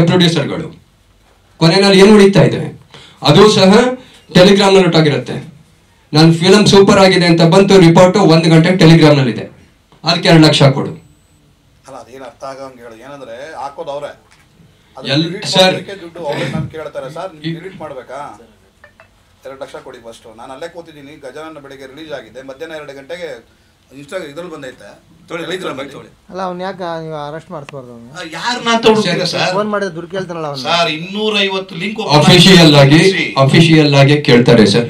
ಅದು ಯಾರು ಹಾಕಿದ್ದಾರೆ ಏನು ಅನ್ನೋದು ಗೊತ್ತಿಲ್ಲ. ಆದ್ರೆ ಒಂದು ಕಂಡುಹಿಡಿಯಬೇಕು ಅಂದ್ರೆ ನಿಮ್ಗೆ ಚಿಕ್ಕದಾಗಿ ಹೇಳ್ತೀನಿ, ಒಂದು ವಿಡಿಯೋ ಕ್ಲಿಪ್ ಇರುತ್ತಲ್ಲ ಸರ್, ನೀವು ಡೌನ್ಲೋಡ್ ಮಾಡ್ಕೊಂಡ್ಬಿಡಿ, ಯಾವುದೋ ಒಂದು ಸಾರಿಗಮ್ಮಪ್ಪ ಅದು, ಅದನ್ನ ನಿಮ್ಮ ಫೇಸ್ಬುಕ್ಕಿಗೋ ಇನ್ಸ್ಟಾಗೋ ಹಾಕಿ, ಇಮಿಡಿಯೇಟ್ ಆಗಿ ನಿಮ್ಗೆ ಸ್ಟ್ರೈಕ್ ಬರುತ್ತೆ ಅಲ್ವಾ? ಅಂತ ನನ್ನ ಒಂದು ಕೋಟಿ ಫಿಲಮ್ ಅನ್ನ ಇವತ್ತು ಏನು ಇಲ್ಲದೆ ಹಾಕೊಂಡು ಹೋಗ್ತಾ ಇದ್ದಾರೆ ಅಂದ್ರೆ ಅದನ್ನ ಕಂಡುಹಿಡಿಯಕ್ಕಾಗಲ್ವಾ? ಒಂದು ನಿಮಿಷ ನಾಗೇಶಣ್ಣ ಸರ್, ಆಗ್ತಾ ಇರೋ ನೋವನ್ನ ವ್ಯಕ್ತಪಡಿಸೋದಕ್ಕೆ ನಮ್ಮಲ್ಲಿ ಪದಗಳಿಲ್ಲ ಸರ್, ಯಾಕೆಂದ್ರೆ ನಮಗೆ ಭಾಷಣಗಳು ಗೊತ್ತಿಲ್ಲ, ಮಾತಾಡೋದು ಗೊತ್ತಿಲ್ಲ. ಬಟ್ ದಯಾನೀಯ ಸ್ಥಿತಿನಲ್ಲಿ ಕನ್ನಡ ಇಂಡಸ್ಟ್ರಿ ಇದೆ ಸರ್. ನಾವೇನು ಮೇಧಾವಿಗಳಲ್ಲ. ಇತ್ತೀಚೆಗೆ ಒಂದು 5-6 ವರ್ಷದಿಂದ ನೋಡ್ಕೊಂಡ್ ಬಂದಿರೋದ್ರಿಂದ 100 ಜನ ಪ್ರೊಡ್ಯೂಸರ್, ಅಟ್ಲೀಸ್ಟ್ 250 ಸಿನಿಮಾ ಬರುತ್ತಲ್ಲ ಸರ್, 100 ಜನ 50% ಬೇಡ, 40% ಬೇಡ, 25% ಪ್ರೊಡ್ಯೂಸರ್ಸ್ಗಳು ಇವತ್ತು ಖುಷಿಯಿಂದ ಇದ್ರೆ ಏನೋ ಒಂದು ಇಂಡಸ್ಟ್ರಿನಲ್ಲಿ ನೋವು ಇದ್ದೇ ಇರುತ್ತೆ, ಲಾಸ್ ಅನ್ನೋದಿರುತ್ತೆ. ಫಸ್ಟ್ ಆಫ್ ಆಲ್ 5% ನಮಗೆ ಗೆಲುವಿಲ್ಲ ಅಂತ ಅಂದಮೇಲೆ ಆ ಇಂಡಸ್ಟ್ರಿ ನಂಬ್ಕೊಂಡು ಕೆಲವೊಂದಷ್ಟು ಜನರು ಯಾವುದೋ ಚಾಮರಾಜನಗರದಿಂದ ಒಂದಷ್ಟು ಓದುಗಳನ್ನು ಬಿಟ್ಕೊಂಡು ಇಂಡಸ್ಟ್ರಿ ಮೇಲೆ ಆಸೆಯಿಂದ ದುಡ್ಡುಗಳು ತಂದು ಸಾಲ ಮಾಡಿ ಸಿನಿಮಾ ಮಾಡ್ತೀವಿ ಸರ್. 4 ಪ್ರೊಡ್ಯೂಸರ್ಗೋಸ್ಕರ ವರ್ಷ ಪೂರ್ತಿ ಥಿಯೇಟರ್ ಎಷ್ಟು 1000 ಜನ ಕೆಲಸ ಮಾಡ್ತಿದ್ದಾರೆ ಸರ್. ಇದು ಇವತ್ತಿಗೆ ಆಡಿಯನ್ಸ್ಗೆ ಅನಿವಾರ್ಯ ಅಲ್ಲ ಸರ್. ನಾವು ಅಕಸ್ಮಾತ್ ಸಿನಿಮಾ ನಿಲ್ಸಿದ್ವಾ, ಬೇರೆದಕ್ಕೂ ಹೋಗ್ತಾನೆ, ಡಬ್ಬಿಂಗ್ ಆಗ್ತವೆ, ಬೇರೆ ಏನೋ ಅವನು ಎಂಟರ್ಟೈನ್ಮೆಂಟ್ ನೋಡ್ಕೊಳ್ತಾನೆ. ಬಟ್ ಒಂದು ಸಂಸ್ಕೃತಿ, ಒಂದು ಜಮಾನ ಅನ್ನೋದು ಎಳೆದೋಗುತ್ತೆ. ತಿರ್ಗಾ ಕಟ್ಟಬೇಕು ಅನ್ನೋದು ಇನ್ನು ಅಷ್ಟು ಸುಲಭ ಇಲ್ಲ. ಇವತ್ತು 100 ವರ್ಷಗಳಿಂದ ಕಟ್ಕೊಂಡು ಬೆಳೆಸ್ಕೊಂಡು ಯಾರ್ಯಾರು ಶ್ರಮ ವಹಿಸಿ ಬಂದಿರತಕ್ಕಂಥ ಒಂದು ಇಂಡಸ್ಟ್ರಿನ ಇವತ್ತು ಜವಾಬ್ದಾರಿ ಸ್ಥಾನದಲ್ಲಿ ಇರ್ತಕ್ಕಂಥವ್ರು ತಮ್ಮ ವೈಯಕ್ತಿಕ ಹಿತಾಸಕ್ತಿಗಳಿಗೋಸ್ಕರ ತಮ್ಮ ಸಮಯನ ಬಿಸಿಲಿಡ್ತಾ ಇದ್ದಾರೆ. ಬಿಟ್ರೆ ಒಂದು ಇಂಡಸ್ಟ್ರಿ ಈ ರೂಟಲ್ಲಿ ಹೋಗ್ತಾ ಇದೆ, ಇದನ್ನ ಹೆಂಗೆ ಲಂಗು ಲಗಾಮಕ್ಕೆ ತರಬೇಕು, ಇದು ನಮ್ಮ ಕರ್ತವ್ಯ. ದೊಡ್ಡವ್ರು ಬರೀ ಭಾಷಣಕ್ಕಾಗ್ಬಿಟ್ರೆ ದೊಡ್ಡವರಿಗೆ ನನ್ನ ಕೊಡುಗೆ ಏನು? ನಾನು ಯಾರನ್ನೂ ಬ್ಲೇಮ್ ಮಾಡಿ ಹೇಳ್ತಾ ಇಲ್ಲ. ಪ್ರತಿಯೊಬ್ಬರಿಗೂ ಏನು ನನ್ನ ಇಂಡಸ್ಟ್ರಿಯ ಒಂದು ಮುಖ್ಯವಾಹಿನಿಯಲ್ಲಿ ಇರ್ತಾರೆ, ಒಂದು ಆಯಕಟ್ಟಿನ ಜಾಗದಲ್ಲಿ ಇರ್ತಕ್ಕಂಥವ್ರು ಒಂದು ಸಣ್ಣ ಅವರ ಏನಂತೀವಿ ಜವಾಬ್ದಾರಿಗಳನ್ನ ಮೆರೆದು ಬಿಟ್ರೆ ಇವತ್ತು ಇಂಡಸ್ಟ್ರಿ ಎಷ್ಟು ಸರ್. ಕಳೆದ 5 ವರ್ಷದಿಂದ ನೋಡ್ತಾ ಇದ್ದೀನಿ ಸರ್, ಯಾರೇ ಒಬ್ಬ ಅಧ್ಯಕ್ಷರಾಗ್ಬೋದು ಅಥವಾ ಇಲ್ಲಿ ಪ್ರೊಡ್ಯೂಸರ್ ಅಸೋಸಿಯೇಷನ್ ಆಗ್ಬೋದು ಅಥವಾ ಒಂದಷ್ಟು ಹೇಳ್ತಾ ಇದ್ದೀನಿ, ಯಾರಾದರೂ ಒಬ್ಬ ನಿರ್ಮಾಪಕನಿಗೆ ಒಂದು ಉತ್ತಮ ಪ್ಲಾಟ್ಫಾರ್ಮ್, ಒಂದು ವೇದಿಕೆನ ಒದಗಿಸ್ಕೊಡೋಣ, ಅವ್ರ ಫೀಲ್ಡಲ್ಲಿ ಬರೀ 4 ಒಳ್ಳೆ ಕೆಲಸ ಮಾಡೋಣ. ಅಟ್ಲೀಸ್ಟ್ OTT ಮಾತಾಡ್ತಾ ಇದ್ದೀವಿ, ಬರೀ ಒಂದು ಭಾಗ ಇದು, ಅದು ಬಿಟ್ಬಿಡಿ. ಕ್ಯೂಬೋ ಇವತ್ತು 3,000 2,000 ರೂಪಾಯಿಗೆ ಟೆಲಿಕಾಸ್ಟ್ ಆಗ್ತಾ ಇರೋದನ್ನ 11,000 ಕಟ್ತಾ ಇದ್ದೀವಿ. ಇಲ್ಲಿ ಉತ್ತಮವಾದ ಥಿಯೇಟ್ರ್ ಇಲ್ಲ, ಥಿಯೇಟ್ರ್ ಕನ್ನಡ ಕಂಟೆಂಟ್ ಹಾಕೋರಿಲ್ಲ. ಎಷ್ಟು ಸರ್ ನೋಡಿ, ರಿಲೀಸ್ ಆದ 3ನೇ ಬೆಳಿಗ್ಗೆ ಎಲ್ಲ ಬಡ್ಕೊಳ್ತಾ ಇರ್ತಾರೆ, ಲಬ ಅಯ್ಯೋ ನನ್ನ ಸಿನಿಮಾ. ಯಾರು ಸರ್ ಇದಕ್ಕೆಲ್ಲ ಕಾರಣ ಏನು ಅನ್ನೋದು ಮೂಲ ಸಮಸ್ಯೆಗಳನ್ನೇ ಸಾಲ್ವ್ ಮಾಡೋರಿದೆ ಅಂದರೆ ನಾನು ಬಂದೆ, ನಾನೇನು ಮಾಡ್ಕೊಳ್ತೀನಿ, ನಾನು ಹೆಂಗೆ ಹೋಗ್ತೀನಿ. ಹಿಂಗಿದ್ರೆ ಇಂಡಸ್ಟ್ರಿ ತಲೆ ಕೆಡಿಸ್ಕೊಳ್ಳೋರು ಯಾರು? ಮಾತಾಡ್ತಾ ಹೋದ್ರೆ ರಾಮಾಯಣ ಮಹಾಭಾರತದ ಕಥೆಗಳಾಗ್ತಾವೆ ಸರ್. ಇಲ್ಲಿ ಮಾತಾಡೋಣ ಅಂದ್ರೆ ಮಾತಾಡ್ಬಿಡ್ಬೋದು, ಬಟ್ ಟೆಲಿಕಾಸ್ಟ್ ಮಾಡೋಷ್ಟು ನಾವು ಯೋಚನೆ ಮಾಡಬೇಕಾಗಿರೋ ಪರಿಸ್ಥಿತಿ ಆಗಿದ್ದೀವಿ. ಇವತ್ತು ಇಂಡಸ್ಟ್ರಿ ಉದ್ಧಾರ ಆಗಬೇಕಂದ್ರೆ ಸರ್ ಎಲ್ಲ ಟೊಂಕ ಕಟ್ಟಿ ನಿಂತಾಗ ಅದರಲ್ಲಿ ಇದು ಒಂದು ಸಮಸ್ಯೆ, OTT ಅನ್ನೋದು ಒಂದು ಸಮಸ್ಯೆ. 1000 ಸಮಸ್ಯೆಗಳು ನಮ್ಮ ಇಂಡಸ್ಟ್ರಿ ಒಳಗಡೆ ಇದೆ. ದೇವ್ರ ದಯದಿಂದ ನಾನು ಕೇಳ್ಕೊಳ್ಳೋದೇನಪ್ಪ ಅಂತಂದರೆ, ಇವತ್ತು ಯಾವುದೋ ಒಂದು ಮೀಟಿಂಗ್ ನಡೀತಾ ಇದೆಯಲ್ಲ ಸರ್, ನಾನು ಇದ್ರಲ್ಲಿ ಏನು ಮಾಡಬೇಕು ಅನ್ನೋದಕ್ಕೆ ಮೀಟಿಂಗ್ ನಡೀತಿದೆ. ಬಿಟ್ಟರೆ ನಮ್ಮ ಇಂಡಸ್ಟ್ರಿಗೆ ಹೊರತಾಗುವಂಥದ್ದು ಏನು ನಾನು ಕೇಳ್ತಾ ಇದ್ದೀನಿ, ಏನಾಗ್ತಾ ಇದೆ, ಏನು ಮಾಡ್ತಾ ಇದ್ದೀರಾ? ನೀವೇ ಕರೀರಿ ಒಂದು ಪ್ರೆಸ್ ಮೀಟು. ಒಂದು ಸರ್, ನಮ್ಮ ಎಲ್ಲರೂ ಪ್ರೊಡ್ಯೂಸರ್ಸ್ಗಳನ್ನ ಕಾಪಾಡೋದಕ್ಕೆ ಅಂತ ಇರ್ತಕ್ಕಂಥ ಒಂದು ಸಂಸ್ಥೆ ಉಟ್ಕೊಂಡಿದೆಯಲ್ವ ಸರ್, ಅದನ್ನ ಬಿಟ್ಟು ಬೇರೆ ಏನು ಕೆಲಸ ಸರ್ ಆ ಸಂಸ್ಥೆಗಳಿಗೆ? ನಾನು ಕೇಳ್ತಾ ಇದ್ದೀನಿ, ಚಾಲೆಂಜ್ ಮಾಡಿ 3 ವರ್ಷದಿಂದ ಒಂದು ಒಳ್ಳೆ ಕೆಲಸ ನಿರ್ಮಾಪಕನಿಗೆ ಈ ಥರದ್ದು ನಾನು ತಂದಿದ್ದೀನಿ. ನಾನು ಈ ಥರ ಕೆಲಸ ಮಾಡಿದ್ದೀನಿ ಸರ್. ಫಂಡ್ ಇತ್ತು 30-35 ಕೋಟಿ ಫಂಡ್ ಇರೋದು, ಇವತ್ತು 9 ಕೋಟಿ ಬಂದಿದೆ. ನೀನಿರೋ ಫಂಡ್, ಬಾಡಿಗೆ ಫಂಡ್ಗಳನ್ನ ನೀವು ಖರ್ಚು ಮಾಡ್ಕೊಂಡು ನಿಮ್ಮ ಸೋಕಿ ನಿಮ್ಮ ಹಿತದೃಷ್ಟಿಗೋಸ್ಕರ ಮಾಡ್ಕೊಳ್ಳೋದಾದ್ರೆ ನಿರ್ಮಾಪಕನಿಗೆ ಒಂದು ಕೆಲಸನ ಬೇಕಾದ್ರೆ ಚಾಲೆಂಜ್ ಮಾಡಿ ಹೇಳ್ತೀನಿ ಸರ್. ನನ್ನ ಫೀಲ್ಡಲ್ಲಿ ನನ್ನ ಅವಧಿಯಲ್ಲಿ ಇದರಿಂದ ನಿರ್ಮಾಪಕನಿಗೆ ಇಷ್ಟು ಒಳ್ಳೆಯದಾಗಿದೆ. ನಾವು ಕೊಡ್ತಾ ಇರೋ ದುಡ್ಡನ್ನು ಹಂಚಿಕೆ ಮಾಡೋದು ದೊಡ್ಡದಲ್ಲ ಸರ್. ಈಗ ಒಂದು ಇರೋ ಫಂಡನ್ನು ಹಂಚ್ಕೊಳ್ಳೋದು ದೊಡ್ಡದಲ್ಲ. ಆ ಫಂಡ್ ಕ್ರೋಢೀಕರಣ ಹೇಗೆ, ನನ್ನ ಪ್ಲಾಟ್ಫಾರ್ಮ್ ನಾನು ಹೆಂಗೆ ಗಟ್ಟಿ ಮಾಡ್ಕೋಬೇಕು, ನಮ್ಮ ನಿರ್ಮಾಪಕರನ್ನ ನಾನು ಏನು ಉಳಿಸ್ಕೋಬೇಕು. ಒಂದು ನಾನು ಹೇಳ್ತಾರೆ 1000 ಸಮಸ್ಯೆ, ಒಂದು ಸಮಸ್ಯೆನ ಎದೆ ತಟ್ಕೊಂಡು ನಾನು ಈ ಸಮಸ್ಯೆ ಸಾಲ್ವ್ ಮಾಡಿದ್ದೀನಿ. ನಾನು ಒಬ್ಬ ಅಧ್ಯಕ್ಷರ ನಾನು ಮುಂದೆ ತೋರಿಸಿ ನಾನು ಅವ್ರ ಬಗ್ಗೆ ಮಾತಾಡ್ತೀನಿ. ಈ ಥರ ಆಗಿದೆ ಪರಿಸ್ಥಿತಿಗಳು. ನಮ್ಮ ಮಾತು ನೇರವಾಗಿ ಮಾತಾಡೋದ್ರಿಂದ ಇವ್ನು ಯಾರು ದೊಡ್ಡ ಪುಡಂಗು ಅನ್ನೋ ಥರ ಆಗಿದೆ. ನಾನು ಅದನ್ನ ಹೇಳ್ತಾ ಅಂದ್ಕೊಂಡ್ರೂ ಪರವಾಗಿಲ್ಲ, ಅಟ್ಲೀಸ್ಟ್ ನಮ್ಮ ಇಂಡಸ್ಟ್ರಿ ಉಳಿಬೇಕು. ಇಂಡಸ್ಟ್ರಿ ಉಳಿದಿಟ್ಟು ಈ ಥರ ಕಾರ್ಯಕ್ರಮಗಳಾಗಲಿ, ಅದಕ್ಕೋಸ್ಕರ ನಾವು ಬಂದಿರೋದು. ಈ ಥರ ಕಾರ್ಯಕ್ರಮಗಳಾದಾಗ ಇಲ್ಲೇ ಕರೆದು ನಾವು ಬರ್ತೀವಿ ಸರ್. ಇದನ್ನು ಸ್ವಲ್ಪ ಗಟ್ಟಿಯಾಗಿ ಇಂಡಸ್ಟ್ರಿಯಲ್ಲಿ ಮುಂಚೂಣಿಯಲ್ಲಿ ಇರ್ತಕ್ಕಂಥ ಒಂದಷ್ಟು ಆಯಕಟ್ಟಿನ ನಾಯಕರು ಇಂಡಸ್ಟ್ರಿ ಬಗ್ಗೆ ಒಂದಷ್ಟು ತಲೆ ಕೊಡಿಸ್ಕೊಳ್ಳಿ ಅನ್ನೋ ಥರ ಒಂಚೂರು ಬರೆದ್ರೆ ನಮ್ಗೆ ಒಂಚೂರು ಹೆಲ್ಪ್ ಆಗುತ್ತೆ ಸರ್. ಅಷ್ಟೇ. ಕೇಳೋಂಥ ಅಧಿಕಾರ ಇಲ್ವಾ ಸರ್? ಇವತ್ತು ಇಲ್ವಾ ಸರ್? ಬಸ್ ಸ್ಟ್ಯಾಂಡ್ ಮಾಡಿದ್ರಲ್ಲ ಸರ್? ಅಲ್ಲ, ನಾನು ಅದಕ್ಕೂ ಕೂಡ 2019 ನಾನು ತಗೊಂಡು ಕೊಡ್ತೀನಿ. ಬಸ್ ಸ್ಟ್ಯಾಂಡ್, ಸ್ಟಾಟ್ಲೈಟ್ ಬಸ್ ಸ್ಟ್ಯಾಂಡ್ಗಳು ಏನಿದಾವೆ ಬೆಂಗಳೂರಲ್ಲಿ, ಬಸ್ ಸ್ಟ್ಯಾಂಡಲ್ಲಿ ಅಪ್ರೂವ್ ಮಾಡಿ ಅಂತ ಕೊಟ್ಟಾಗ ಡಸ್ಟ್ಬಿನ್ ಬಿಸಾಕ್ತಾರೆ ನನ್ನ ಫೈಲ್ನ. ಅವನೇ ಉಟ್ಕೊಂಡಿದ್ದಾನೆ ಐಎಫ್ಎಂ. ಅವ್ರು ಯಾರು ಮಾಡಿದ್ರೆ ಕೆಲಸ ನಾವು ಯಾಕೆ ಮಾಡಿ ತೋರಿಸ್ಬಾರ್ದು ಅಂತ ಮಾಡಿದ್ದೆ ನನ್ನ ಸಂಸ್ಥೆ.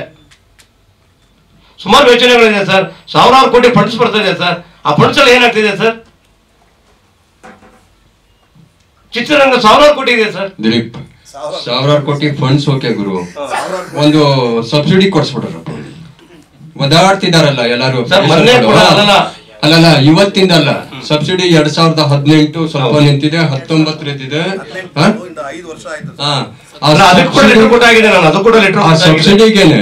ಸಬ್ಸಿಡಿ ಕೊಡ್ಸಕ್ಕೇನೆ ಒಂದು ಹೋರಾಟ ಮಾಡೋಣ.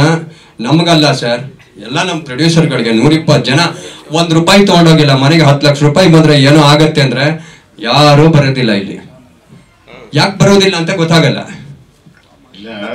ಸಬ್ಸಿಡಿ ವಿಚಾರ ಬಂದಾಗ ಶ್ರೀರಾಮನು ಅರ್ಪಿಸುವ ದೇವನಹಳ್ಳಿ ಸಿನಿಮಾ ರೈತರ ಕುರಿತಾದ ಸಿನಿಮಾ.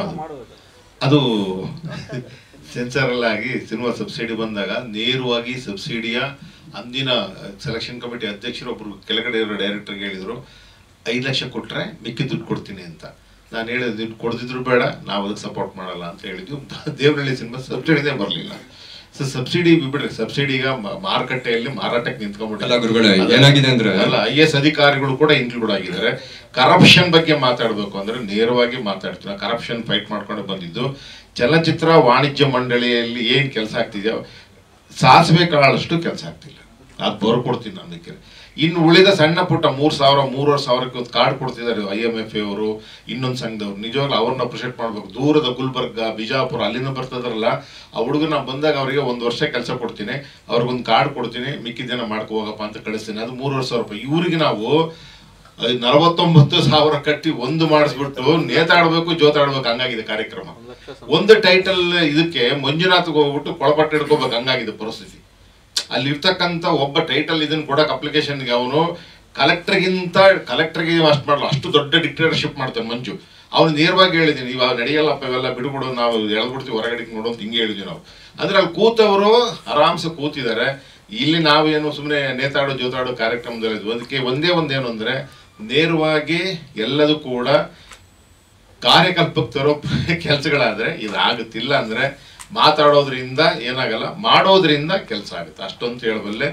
IMF ನಮ್ಗೇನು ಇದಲ್ಲ, ಇಂಡಿಯನ್ ಫಿಲ್ಮ್ ಮೇಕರ್ಸ್ ಅಸೋಸಿಯೇಷನ್ ಒಬ್ಬ ಸಣ್ಣ ಗ್ರಾಮೀಣ ಪರಿಸರದ ಯಾವುದೋ ಒಂದು ಸಣ್ಣ ಹಳ್ಳಿಯಲ್ಲಿ ಇದ್ದಂತ ದಿಲೀಪನಿಗೆ ಅದು ಹುಟ್ಟುತ್ತೆ ಕಾನ್ಸೆಪ್ಟ್ ಅಂತಂದ್ರೆ ಯೋಚನೆ ಮಾಡ್ಬೇಕು ನಾವು.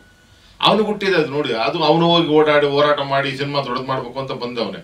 ಆಯ್ತು, ಅದಕ್ಕೆ ನಾವು ಅದಕ್ಕೂ ಸಪೋರ್ಟ್ ಮಾಡಲಿಲ್ಲ ಅಂದ್ರೆ ನಿಮಗೆ ಪ್ರತಿ ವರ್ಷ ಏಪ್ರಿಲ್ ದುಡ್ಡು ಕಟ್ತೀವಿ. ನಿಮ್ಗೆ ಡೀಸೆಲ್ಗೆ, ಪೆಟ್ರೋಲ್ಗೆ, ನಿಮ್ಗೆ ಕಾಫಿಗೆ, ಟೀಗೆ ನಿಮಗೆ ಕಟ್ತೀವಿ ನಾವು. ನಮ್ಮ ದುಡ್ಡು ಅದು, ನನ್ನ ರಿಟೈರ್ಮೆಂಟ್ ದುಡ್ಡು ಅದು. ಆಯ್ತಾ, ನನ್ನ ಪೆನ್ಷನ್ ದುಡ್ಡನ್ನು ನಿನಗೆ ಕಟ್ತಾ ಇದ್ದೀನಿ. ನೀನು ತಿಂದವನಿಗೆ ಅರ್ಥ ಆಗ್ಬೇಕು ನಾನು ಯಾವ್ದು ತಿಂತಾ ಇದ್ದೀನಿ ಅನ್ನೋ ಅರ್ಥ ಆಗಬೇಕು. ಎಲೆಕ್ಷನ್ ಇದ್ದಾಗ ನೀವು ಪಾರ್ಟಿ ಕೊಡಿಸ್ತೀರಿ, ಗೆದ್ಕತ್ತೀರಿ. ಆಯ್ತಾ, ಇಂಥ ಅರಾಜಕತೆ ಮಾಡೋ ಬದಲು ಸುಮ್ಮನೆ ಕೂತ್ಕೊಂಡು ಬಿಗ ಕೂತ್ಕೊಳ್ಳಿ, ಯಾವನ್ ಬೇಡ ಅಂತ.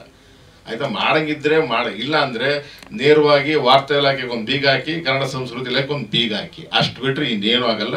ಹೋರಾಟಕ್ಕೆ ಸಜ್ಜಾಗ್ರಿ ಅಷ್ಟೇ, ಅದು ಬಿಟ್ರೆ ಇನ್ನೇನು ಆಗಲ್ಲ. ಹೆಂಗಿದ್ರು ಇಳಿದು ಬಿಡ್ತೀವಿ. ಅವರು ಪಿಚ್ಕೊಂಡು ನಿಂತ್ಕೊಂಡಿದ್ದಾರೆ ಅಂತ ನಾವು ಪಿಚ್ಕೊಂಡು ನಿಂತ್ಕೊಂಡ್ಬಿಟ್ರೆ ಒಳ್ಳೇದು. ಧನ್ಯವಾದಗಳಷ್ಟೇ. ಅದು ವಿತ್ ದಾಖಲೆಗಳು ಕೂಡ ಕೊಟ್ಟಿದ್ದೀನಿ ನಾನು. ಯಾರ್ಯಾರಿಗೆ ಕೊಟ್ಟಿದ್ದೀವಿ, ಏನೇನು ಕೊಟ್ಟಿದ್ವಿ ಎಲ್ಲ ಕೊಟ್ಟಿದ್ದೀವಿ. ಪ್ರೆಸ್ ಮೀಟ್ ಮಾಡೋದಕ್ಕೆ ಸರ್ ನನಗೆ ಒಂದು ಈ ಥರ ಒಂದು ಹಾಲ್ ಇದು ಮಾಡಿ ಒಂದು ಮೀಡಿಯಾವನ್ನು ಕರೆದು ಕೊಡೋಷ್ಟು ನಾನು ಇನ್ನೂ ಒಂದು ಸಂಸ್ಥೆ ಬೆಳೆದಿಲ್ಲ ಸರ್. ಪ್ರೆಸ್ ಮೀಟ್ ಕೊಟ್ವಿ, ಹೋಗಿ ಯಾವ ಪತ್ರಿಕೆಯಲ್ಲೂ ಬರಲಿಲ್ಲ. ಎಲ್ಲ ಸ್ನೇಹಿತರಿಗೂ ಕೂಡ ರಿಕ್ವೆಸ್ಟ್ ಮಾಡಿ ಹೇಳಿದ್ದೀವಿ. ಎಲ್ಲ ದಾಖಲೆಗಳು ಕೂಡ ಇದೆ, ವಿತ್ CD ಸಮೇತ ಇದೆ ಇಲ್ಲೇ, ಅದು ಕೊಡಪ್ಪ. ಅದು ಎಲ್ಲ ದಾಖಲೆಗಳು ಕೂಡ ಎಲ್ಲ ಪ್ರತಿಯೊಂದು ದಾಖಲೆಗಳು ಕೊಟ್ಟಿದ್ದೀವಿ ಸರ್. ಓಕೆನಾ, ಎಲ್ಲ ಗೌರ್ಮೆಂಟ್ಗೂ ಕೊಟ್ಟಾಗಿದೆ, ಎಲ್ಲ ಪ್ರತಿಯೊಬ್ಬ ಮಿನಿಸ್ಟ್ರಿಗೂ ಕೊಟ್ಟಾಗಿದೆ. ಅದ ಇನ್ನೊಂದು ಬೆಂಗಳೂರು ಇಂಟರ್ನ್ಯಾಷನಲ್ ಫೆಸ್ಟಿವಲ್ದು. ಓಕೆನಾ, ಎಲ್ಲ ಪ್ರತಿಯೊಂದು ಕೊಟ್ಟಿದ್ದೀವಿ. ಅವ್ರು ನಾನು ಕೇಳಿದ್ರೆ ಏನಂತಾರೆ ಗೊತ್ತಾ, ನಿನಗೆ ಮಾಡೋ ಕೆಲಸ ಮಾಡೋ ಕೆಲಸ ಮಾಡಪ್ಪ, ಇವೆಲ್ಲ ಯಾಕೆ ಮಾಡ್ತೀವಿ ಅಂತಾರೆ ಸರ್. ಮತ್ತೆ ಇನ್ನೇನು, ಮತ್ತೆ ಈಗ ಬೆಂಗಳೂರು ಇಂಟರ್ನ್ಯಾಷನಲ್ ಫೆಸ್ಟಿವಲ್ ಸ್ಟೇ ತರಬೋಯ್ತು ತಂದ್ರೆ ಅದು ನಿಂತೋಗ್ಬಿಡುತ್ತೆ. ಮುಂದಿನ ವರ್ಷ ಅದು ಇರಲ್ಲ, ಏನ್ ಮಾಡೋದು ಇವಾಗ? ಮುಂದಿನ ವರ್ಷ ಅದು ನಿಂತೋಗ್ಬಿಟ್ರೆ ಏನ್ ಮಾಡ್ತೀರಾ? ಅಲ್ಲ ಈ ತರ ಯಾಕೆ ಅಂತ ಅರ್ಥ ಆಗ್ತಿಲ್ಲ. ಈಗ 3ನೇ ತಾರೀಕು ನೀವು ಸ್ಟ್ರೈಕ್ ಮಾಡ್ತೀರಾ? 100% ಸರ್. ಎಷ್ಟು ಗಂಟೆಗೆ ಸರ್? ಮಧ್ಯಾಹ್ನ 3 ಗಂಟೆಯಿಂದ ಸಂಜೆ 6 ಗಂಟೆವರೆಗೂ ಜಂತರ್ ಮಂತರಲ್ಲಿ ಕಾರ್ಯಕ್ರಮ ಕೊಟ್ಟಿದ್ದಾರೆ. ಪಾಂಪ್ಲೆಟ್ಸ್ ಕೊಡಪ್ಪ ಸರ್. ಎಂಟರ್ ಇಂಡಿಯಾದಿಂದ 1,000 ಜನಕ್ಕೆ ನಾವು ತಗೊಂಡಿದ್ದೀವಿ ಸರ್. ಪ್ರತಿ ರಾಜ್ಯದಿಂದ 200 ಜನ ಬರ್ತಾರೆ ಸರ್. ಕರ್ನಾಟಕದಿಂದ ಏನು ಗೊತ್ತಿಲ್ಲ, ಬಂದ್ರೆ ಒಂದು 10-15 ಜನ ಬರ್ಬೋದೇನೋ. ಅದೇ ಹೇಳಕ್ ಬಂದೆ. ಅವತ್ತು 3ನೇ ತಾರೀಕು ಪ್ಯಾಲೇಸ್ ಗ್ರೌಂಡಲ್ಲಿ ಚೇಂಬರ್ ಹೊರತು ಇದಿದೆ, ಫಂಕ್ಷನ್ ಇದೆ. ಅದೇ ಇವರು 90 ಹೋಗ್ತಾ ಇಲ್ಲ, ವೆರಿ ಫ್ರಾಂಕ್ ಆಗಿ ಹೇಳ್ತೀನಿ. ಯಾಕೆಂದ್ರೆ ನೀವು ಅದನ್ನ ನೋಡ್ಕೊಂಡು ಮಾಡ್ಬೇಕು. ಇಲ್ಲೂ ಒಂದು ಪ್ರೋಗ್ರಾಮ್ ಇಟ್ಕೊಂಡಾಗ ಅಲ್ಲ ಸರ್, ಬಿಟ್ಬಿಡಿ. ಕರ್ನಾಟಕದಿಂದ ನಾನೇ ಹೇಳ್ತಿದ್ದೀನಿ, ಯಾರೂ ಹೋಗಲ್ಲ ಸರ್. ದಿಲೀಪ್ ಅವ್ರು ಹೋಗ್ಬೋದು, ಇನ್ನೊಂದು 4 ಜನ ಇವ್ರ ಕಡೆಯವರು ಹೋಗ್ಬೋದು ಅನ್ನೋದು ಬಿಟ್ರೆ ಎಲ್ಲಿ ಇವರಿಗೆ ತಮಿಳ್ನಾಡು, ತೆಲುಗು, ಆಂಧ್ರ ಮತ್ತೆ ಮಹಾರಾಷ್ಟ್ರ, ಕೇರಳ ಆ ಕಡೆಯಿಂದ ಬರ್ಬೇಕೆ ಹೊರತು ನಮ್ಮಲ್ಲಿ ಎಲ್ಲರೂ ಸಹ ನಾವು ಇಂಟ್ರೆಸ್ಟ್ ಕಳ್ಕೊಂಡ್ಬಿಟ್ಟಿದ್ದೀವಿ.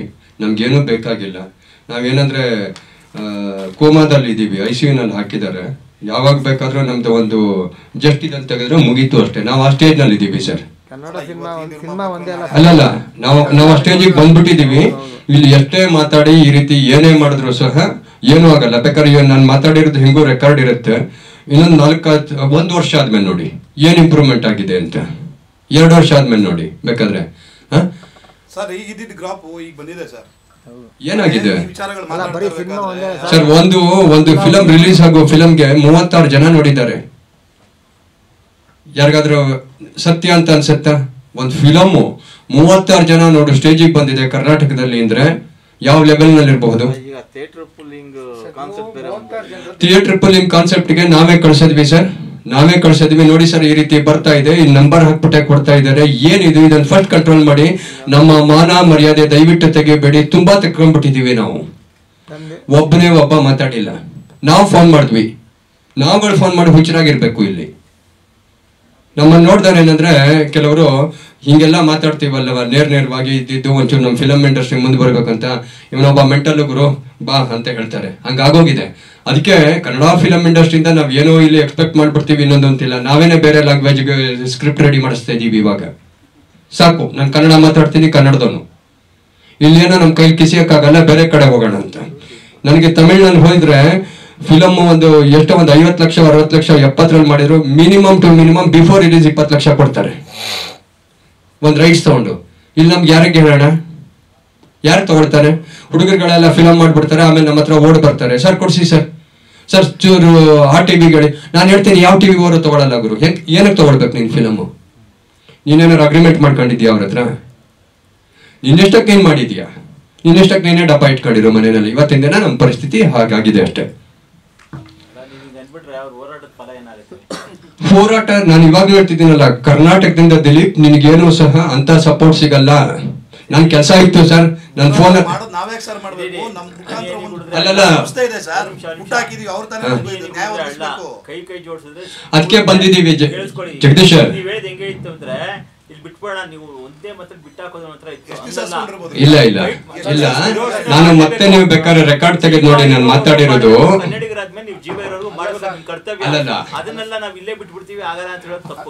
ಸರ್ ಇವಾಗ ಅವರು ಹೇಳಿದ್ದ ಅರ್ಥ ನಿಮ್ಗೆ ಅರ್ಥ ಆಯ್ತಾ ಇಲ್ವಾ? ನಾನು ಬರ್ತೀನಿ ಸರ್ ಡೈಲಿ ಬರ್ಬೇಕಾ ಸರ್? ನಾನು ಬರ್ತೀನಿ, 1 hour ನಾನು ಇದಕ್ಕಾಗಿ ಟೈಮ್ ಕೊಡ್ತೀನಿ. ಓಕೆ, ಆದ್ರೆ ಒಬ್ಬ ನಾಗೇಶ್ ಬಂದು ಏನಾಗತ್ತೆ, ಇಂಥ ನಾಗೇಶ್ಗಳು ಮಲ್ಟಿಪಲ್ 1000 ಆಗ್ಬೇಕು ಸರ್. ಅವ್ನ ನೋವು ನನಗೆ ಗೊತ್ತಿದೆ ಸರ್, ಅವ್ರ ನೋವು ನನಗೆ ಗೊತ್ತಿದೆ. ಖಂಡಿತ ಖಂಡಿತ ಕೊನೆ ಅಂತ ಅಲ್ಲಲ್ಲ, ಅವ್ರು ಹೇಳ್ತಿರೋದು ರೀತಿ ಅಂದ್ರೆ ನಾವ್ ಏನು ಆ ವೇದಿಕೆ ಮೇಲೆ 6 ಜನ ಇದ್ದೀವಿ, 6 ಜನನೇ ಬರ್ಬೇಕು ಹೊರತು ಯಾರು ನಿರ್ಮಾಪಕರು ಬರಲ್ಲ. ಅದಲ್ಲ, ಅವ್ರು ಅವತ್ತಿನ ದಿನ ಏನೋ ಕಾರ್ಯಕ್ರಮ ಇರುತ್ತೆ, ಡೆಲ್ಲಿ ಬರೋಲ್ಲ ಅಂತ ಹೇಳ್ತಿರೋದು. ಯಾವ್ದಕ್ಕೆ ಸರ್? ಸರ್ ಈ ವಿಚಾರ ಒಂದು ವಿಷಯ ಸರ್, ನಾವ್ ಈ ತರದ್ದು ಹಲವಾರು ಸಮಸ್ಯೆಗಳು ಇಲ್ಲಿದೆ ಸರ್. ನೀವು ಒಂದೇ ವಿಚಾರದ ಬಗ್ಗೆ ಅವ್ರು ಮಾತಾಡಿದ್ರು, ನನಗೆ ಆ ಮಾಹಿತಿ ಇದ್ದಿದ್ದಷ್ಟು ಹಂಚ್ಕೊಂಡ್ರಿ. ಬಟ್ ಇಲ್ಲಿ ಆಗ್ತಾ ಇರೋ ವಿಚಾರಗಳು ಇದಕ್ಕಿನ್ನ ಗಂಭೀರವಾದಂತ ವಿಚಾರಗಳು ಇಲ್ಲಿ ಸಮಸ್ಯೆ ಇದೆ ಸರ್. ಅದು ನಿಮ್ಗೆ ಗೊತ್ತಿಲ್ಲ ಅಂತಲ್ಲ, ನಿಮ್ಗೂ ಗೊತ್ತಿದೆ.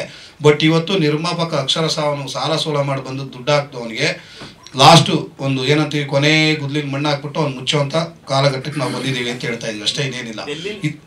ಡೆಲ್ಲಿ ವಿಚಾರಕ್ಕೆ ಸರ್ ನಾನು ಬರಲ್ಲ ಅಂತಂದ್ರೆ ನಾನು ಬರಲ್ಲ ಅಂತ ವೈಯಕ್ತಿಕವಾಗಿ ಅಂತಲ್ಲ ಸರ್, ನನ್ನ ಮನಸ್ಥಿತಿಗಳು ಆಗಾಗ ಕೂತಿದೆ, ಇಷ್ಟೇ ವಿಚಾರ.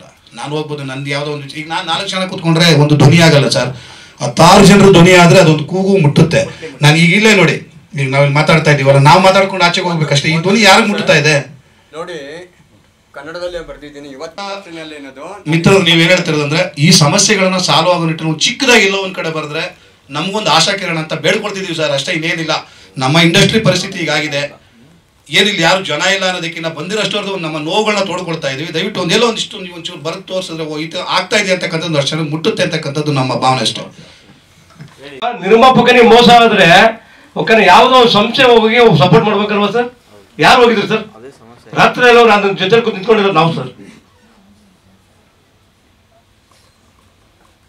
ಮಾತಾಡ್ತಾರೆ ಅದ್ರ ಬಗ್ಗೆ, ಮಾಹಿತಿ ಮತ್ತು ಇಂಡಸ್ಟ್ರಿ ಬಗ್ಗೆ ಮಾತಾಡ್ತಾರೆ, ಅದ್ರ ಬಗ್ಗೆ ತೋರಿ ಸರ್. ಎಲ್ರಿಗೂ ನಮಸ್ಕಾರ. ನನ್ನ ಹೆಸರು ಟೈಗರ್ ನಾಗು. ಈಗ ಏನು ನಮ್ಮ ದಿಲೀಪ್ ಸರು ಮತ್ತು ನಮ್ಮ ಜೆ ಶ್ರೀನಿವಾಸ್ ಸರು ಜೊತೆಗೆ ಏನು ಗಣೇಶ್ ಸರ್ ಎಲ್ಲ ಮಾತಾಡಿದ್ರು, ಈ ವಿಷಯಕ್ಕೆ ಸಂಬಂಧಪಟ್ಟಂಗೆ ಈಗ ಚೇಂಬರ್ ಹೆಸರು ಬದಲಾಗಬೇಕು ಮುಖ್ಯವಾಗಿ. ಯಾಕಂದರೆ ಚೇಂಬರು ಹಿಂದೆ ಪೂರ್ವಿಕರು ನಮ್ಮನ್ನ ಸಿನಿಮಾ ರಂಗನ ಇಲ್ಲಿವರೆಗೂ ಕೊಂಡೊಯ್ದರು.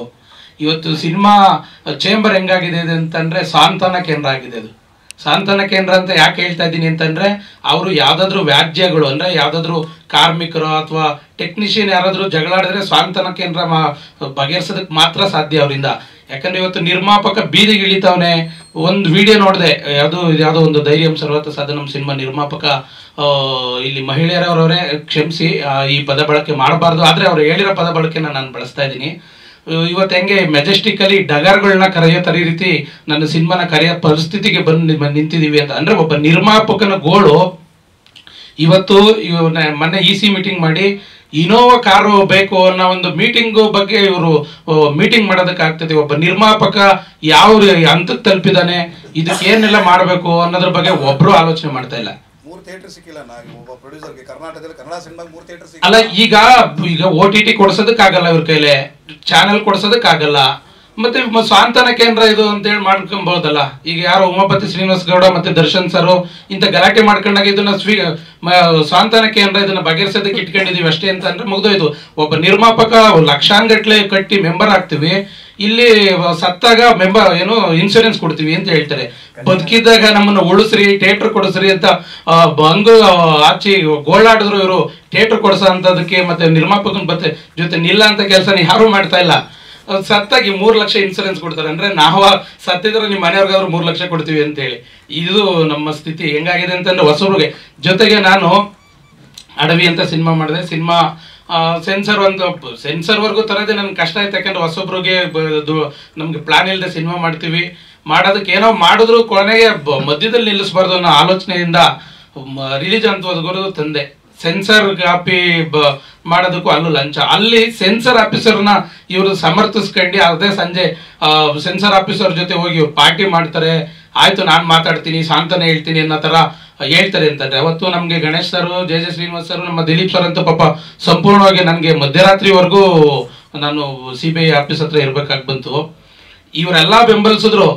ಹೆಂಗಿದೆ ಅಂತಂದ್ರೆ, ಇಂಥ ಪರಿಸ್ಥಿತಿಲಿ ನಾವು ಚಿತ್ರರಂಗದಲ್ಲಿ ಇದ್ದೀವಿ. ಹಂಗಾಗಿ ಇದಕ್ಕೆ ಮೊದಲಾಗಿ ಹೊಸಬ್ರು ಸಿನಿಮಾಗಳನ್ನ ಹೊಸಬ್ರು ಏನು ಸಿನಿಮಾ ಮಾಡ್ತಾವ್ರೆ ಇವ್ರಿಗೆ ಒಂದು ಗೈಡ್ಲೈನು. ಈಗ ಇವರು ಒಂದು ಚಿಂತನ ಮಂಥನ ಸಭೆ ಮಾಡಿದ್ರು. ಆ ರೀತಿ ಚೇಂಬರ್ನವ್ರು ಮಾಡಬೇಕು, ಜೊತೆಗೆ OTT ಚಾನೆಲ್ನು ಕೊಡ್ಸೋ ಅಂತ ಕೆಲಸನ ಇವ್ರು ಮಾಡ್ಬೇಕು ಅಂತ. ಟೈಗರ್, ನಾವು ಇವೆಲ್ಲ ಮಾಡಾಗೋಗಿದ್ಯಮ್ಮ. ಒಂದು ಕೈಪಿಡಿ ಕೊಡಿ ಅಂತ ಕೇಳಿ 5 ವರ್ಷ ಆಯ್ತು. ಗೊತ್ತಿಲ್ವಾ? ನಾನೇ ಬರ್ಕೊಡ್ತೀನಿ, ನನಗೆ ಬರೀಕ್ ಬರುತ್ತೆ, ನಿಮ್ಮ ಎದುರುಗಡೆ ಕೂತ್ಕೊಂಡು ಬರಿತೀವಿ, ನೀವು ಅದನ್ನ ನಿರ್ಮಾಪಕರಿಗೆ ಕೊಡಿ, ನಿರ್ದೇಶಕರಿಗೆ ಕೊಡಿ, ಒಂದಿಷ್ಟು ತಿಳ್ಕೊಂಡು ಬರ್ಲಿ ಅಂತ. ಏನೂ ಆಗಿಲ್ಲ. ಏನಾರು ಆಗಿದೆ ಅಂದ್ರೆ ನಿಮ್ಗೆ ಹೇಳಿ, ನಿಮ್ಗೆ ಏನಾರು ಕೊಟ್ಟರೆ ಕೈಪಿಡಿ? ಏನು ಕೊಟ್ಟಿಲ್ಲ ಗುರುಗಳೇ. ಜೊತೆಗೆ ಈಗ ಟೈಟ್ಲ್ ರಿಜಿಸ್ಟರ್ ಮಾತ್ರ ಚೇಂಬರ್ ಬೇಕು ಅಂತಂದ್ರೆ ಸಂಘ ಸಂಸ್ಥೆ ನೋಂದಣಿ ಇಲಾಖೆಯಲ್ಲಿ ಏನು ಗೌರ್ಮೆಂಟ್ ಅಲ್ಲೇ ನಾವು 4,000 ರೂಪಾಯಿ ಕೊಟ್ಟರೆ ಯಾವ್ದಾದ್ರು ಒಂದು ಸಂಘ ರಿಜಿಸ್ಟರ್ ಮಾಡ್ಬೋದು ನಾವೇನೆ. ಈ ಚೇಂಬರ್ ತರ ನಾವೇ ಒಂದು ಸಂಘ ರಿಜಿಸ್ಟರ್ ಮಾಡಿ ನಾವೇ ಅಲ್ಲೇ ಟೈಟ್ಲ್ ನಾವೇ ಮಾಡ್ಕೊಂಡು ನಮಗೆ ನಾವೇ ಟೈಟ್ಲು ಕ್ಲಾರಿಟಿ ಆರಾಮಾಗಿ ನಾವು ಮಾಡ್ಬೋದಲ್ಲ. ಮತ್ತೆ ನಮ್ಮ ನಿರ್ಮಾಪಕರು ಪರವಾಗಿ, ನಿರ್ದೇಶಕರ ಪರವಾಗಿ ಇವ್ರು ಇಲ್ಲ ಅಂತ ಅಂದ್ಮೇಲೆ ಚಿತ್ರರಂಗದ ಹೆಸರು ಹೇಳ್ಕೊಂಡು ಸ್ವಯಂ ಘೋಷಿತ ಅಧ್ಯಕ್ಷರುಗಳು, ಕೆಲವರಂತೂ ಸ್ವಯಂ ಘೋಷಿತ ಅಧ್ಯಕ್ಷರು ದಂಧೆಕೋರಾಗಿ ಮಾಡ್ಕೊಂಡವ್ರು. ಯಾರೋ ಒಬ್ಬ, ನಾನು ಯಾವುದೋ ಒಂದು ಎಕ್ಸ್ ಚೇಂಬರ್ ಇನ್ನೊಂದಿದೆ ಪರ್ಯಾಯ ಮಾರ್ಗವಾಗಿ, ಅಲ್ಲಿ ನನ್ನ ಹತ್ರ ಒಂದು ಆಡಿಯೋ ಇದೆ, ಆಡಿಯೋ ಕ್ಲಿಪ್ ಇದೆ. ಪಾಪ ಆತ ನೊಂದ ನಿರ್ಮಾಪಕ ಹೇಳ್ತಾನೆ, ನಾನು ಯಾಕೆ ಕೊಡ್ಬೇಕು ಸರ್, ಕಷ್ಟಪಟ್ಟು ಸಿನಿಮಾ ಮಾಡಿದ್ದೀನಿ ರೇ, ಅವ್ರಿಗೆ ಹೇಳಿದ್ನಲ್ಲ, ನಾನೇ ಕಮಿಟ್ ಮಾಡಿಸಿದ್ನಲ್ಲ, ಅವ್ರಿಗೆ 5 ಲಕ್ಷ ಕೊಡಲ್ವೇನ್ರಿ ಅಂತ ಕೇಳ್ತಾರೆ. ಇಲ್ಲ 10 ಲಕ್ಷ ಸಬ್ಸಿಡಿ ಕೇಳಿ 5 ಲಕ್ಷ ಏನು ನೀವು ಸ್ಪಷ್ಟಪಡಿಸ್ಬೇಕು. ಏನು ವಿಚಾರಕ್ಕೆ ಲಂಚ ಅವ್ರ ಮೆಂಬರ್ ಆಗಿರ್ತಾನೆ, ಹೌದೌದು, ಅವರು ಅವ್ರ ಚೇಂಬರ್ ಅಲ್ಲೇ ಮೆಂಬರ್ ಆಗಿರ್ತಾನೆ. ಮೆಂಬರ್ ಆ ನಿರ್ಮಾಪಕ ಅವ್ರ ಚೇಂಬರ್ ಮೆಂಬರ್ ಆಗಿದ್ದಾಗ ಅವ್ರದೇ ಸಬ್ಸಿಡಿ, ಆ ಚೇಂಬರ್ ಅಲ್ಲಿ ಇರೋಂಥ ಸಬ್ಸಿಡಿ ಕೊಡಿಸೋದಕ್ಕೆ ಆತನ ಸದಸ್ಯನಿಗೆನೆ ಇವರು 5 ಲಕ್ಷ ಕೊಡಲ್ವಾ ಅಂತ ಕೇಳ್ತಾರೆ. ಕೊನೆಗೆ ಧಮ್ಕಿ ಬೇರೆ. ಇಂಥ ವ್ಯವಸ್ಥೆಯಲ್ಲಿ ನಾವು ಬದುಕಬೇಕಾಗಿ ಬಂದಿದೆ. ಹಾ ಸರ್. ಸರ್ ಸಿನಿಮಾ ಹೆಸರು ನಾನು ಅದು ದೇವ್ರ ಸಿನಿಮಾ, ಅದು ಹೆಸರು ಸಿನಿಮಾ ಹೆಸರು ಗೊತ್ತಿಲ್ಲ. ಅದು ದಾಖಲೆಗಳನ್ನ ಕೊಡಿ ಇದೆ ಸರ್, ಇಲ್ಲಿ ದಾಖಲೆಗಳಿದೆ, ಹೆಸರು ಹೇಳೋದು ಬೇಡ, ದಾಖಲೆ ಎಲ್ಲಾ ಗೌರ್ಮೆಂಟ್ ಸರ್ ಹೇಳ್ತೀನಿ ಸರ್, ಖಂಡಿತ ನನ್ಗೇನು ಭಯ ಇಲ್ಲ ಸರ್. ಕೊಡಿ ದಾಖಲೆ. ಹೋರಾಟಕ್ಕೆ ಅಂತ ಹೇಳಿದ್ಮೇಲೆ ಅದು ಈಗ ತಪ್ಪು ಮಾಡಿರೋನ್ಗೆ ಅಷ್ಟೆಲ್ಲ ಇರ್ಬೇಕು ಅಂದ್ರೆ ನಾವು ಸತ್ಯನ ತೋರ್ಪಡಿಸೋದಕ್ಕೆ ಅಂತ ಮುಂದಾದಾಗ ಅದ್ರಲ್ಲಿ ಏನೈತೆ, ಸೆಕೆಂಡ್ ಚೇಂಬರ್ ಕೃಷ್ಣೇಗೌಡ ಸರ್, ನನ್ನ ಹತ್ರ ಆಡಿಯೋ ಇದೆ. ಆಮೇಲೆ ಆತ ಸಿನಿಮಾ ಹೆಸರು ನನ್ಗೆ ಅದು ಯಾವ್ದೋ ದೇವ್ರ ಸಿನಿಮಾ, ಅದು ಒಬ್ಬ ಮಠಾಧಿಪತಿ ಕೂಡ, ಸ್ವಾಮೀಜಿ ಕೂಡ ಅದನ್ನ ಫೋನ್ ಮಾಡಿ ಹೇಳ್ತಾರಂತೆ. ಆ ಸ್ವಾಮೀಜಿಗೂ ಗೌರವ ಇಲ್ವಾ?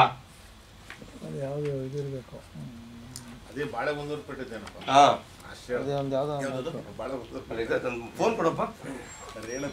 ಅಲ್ಲ ನನ್ನ ಹತ್ರ ಫೋನ್ ಇದೆ, ಕೊಡು. ಆಡಿಯೋ ಇದೆ ಸರ್, ಆಡಿಯೋ ಇದೆ, ದಾಖಲೆ ಇದೆ.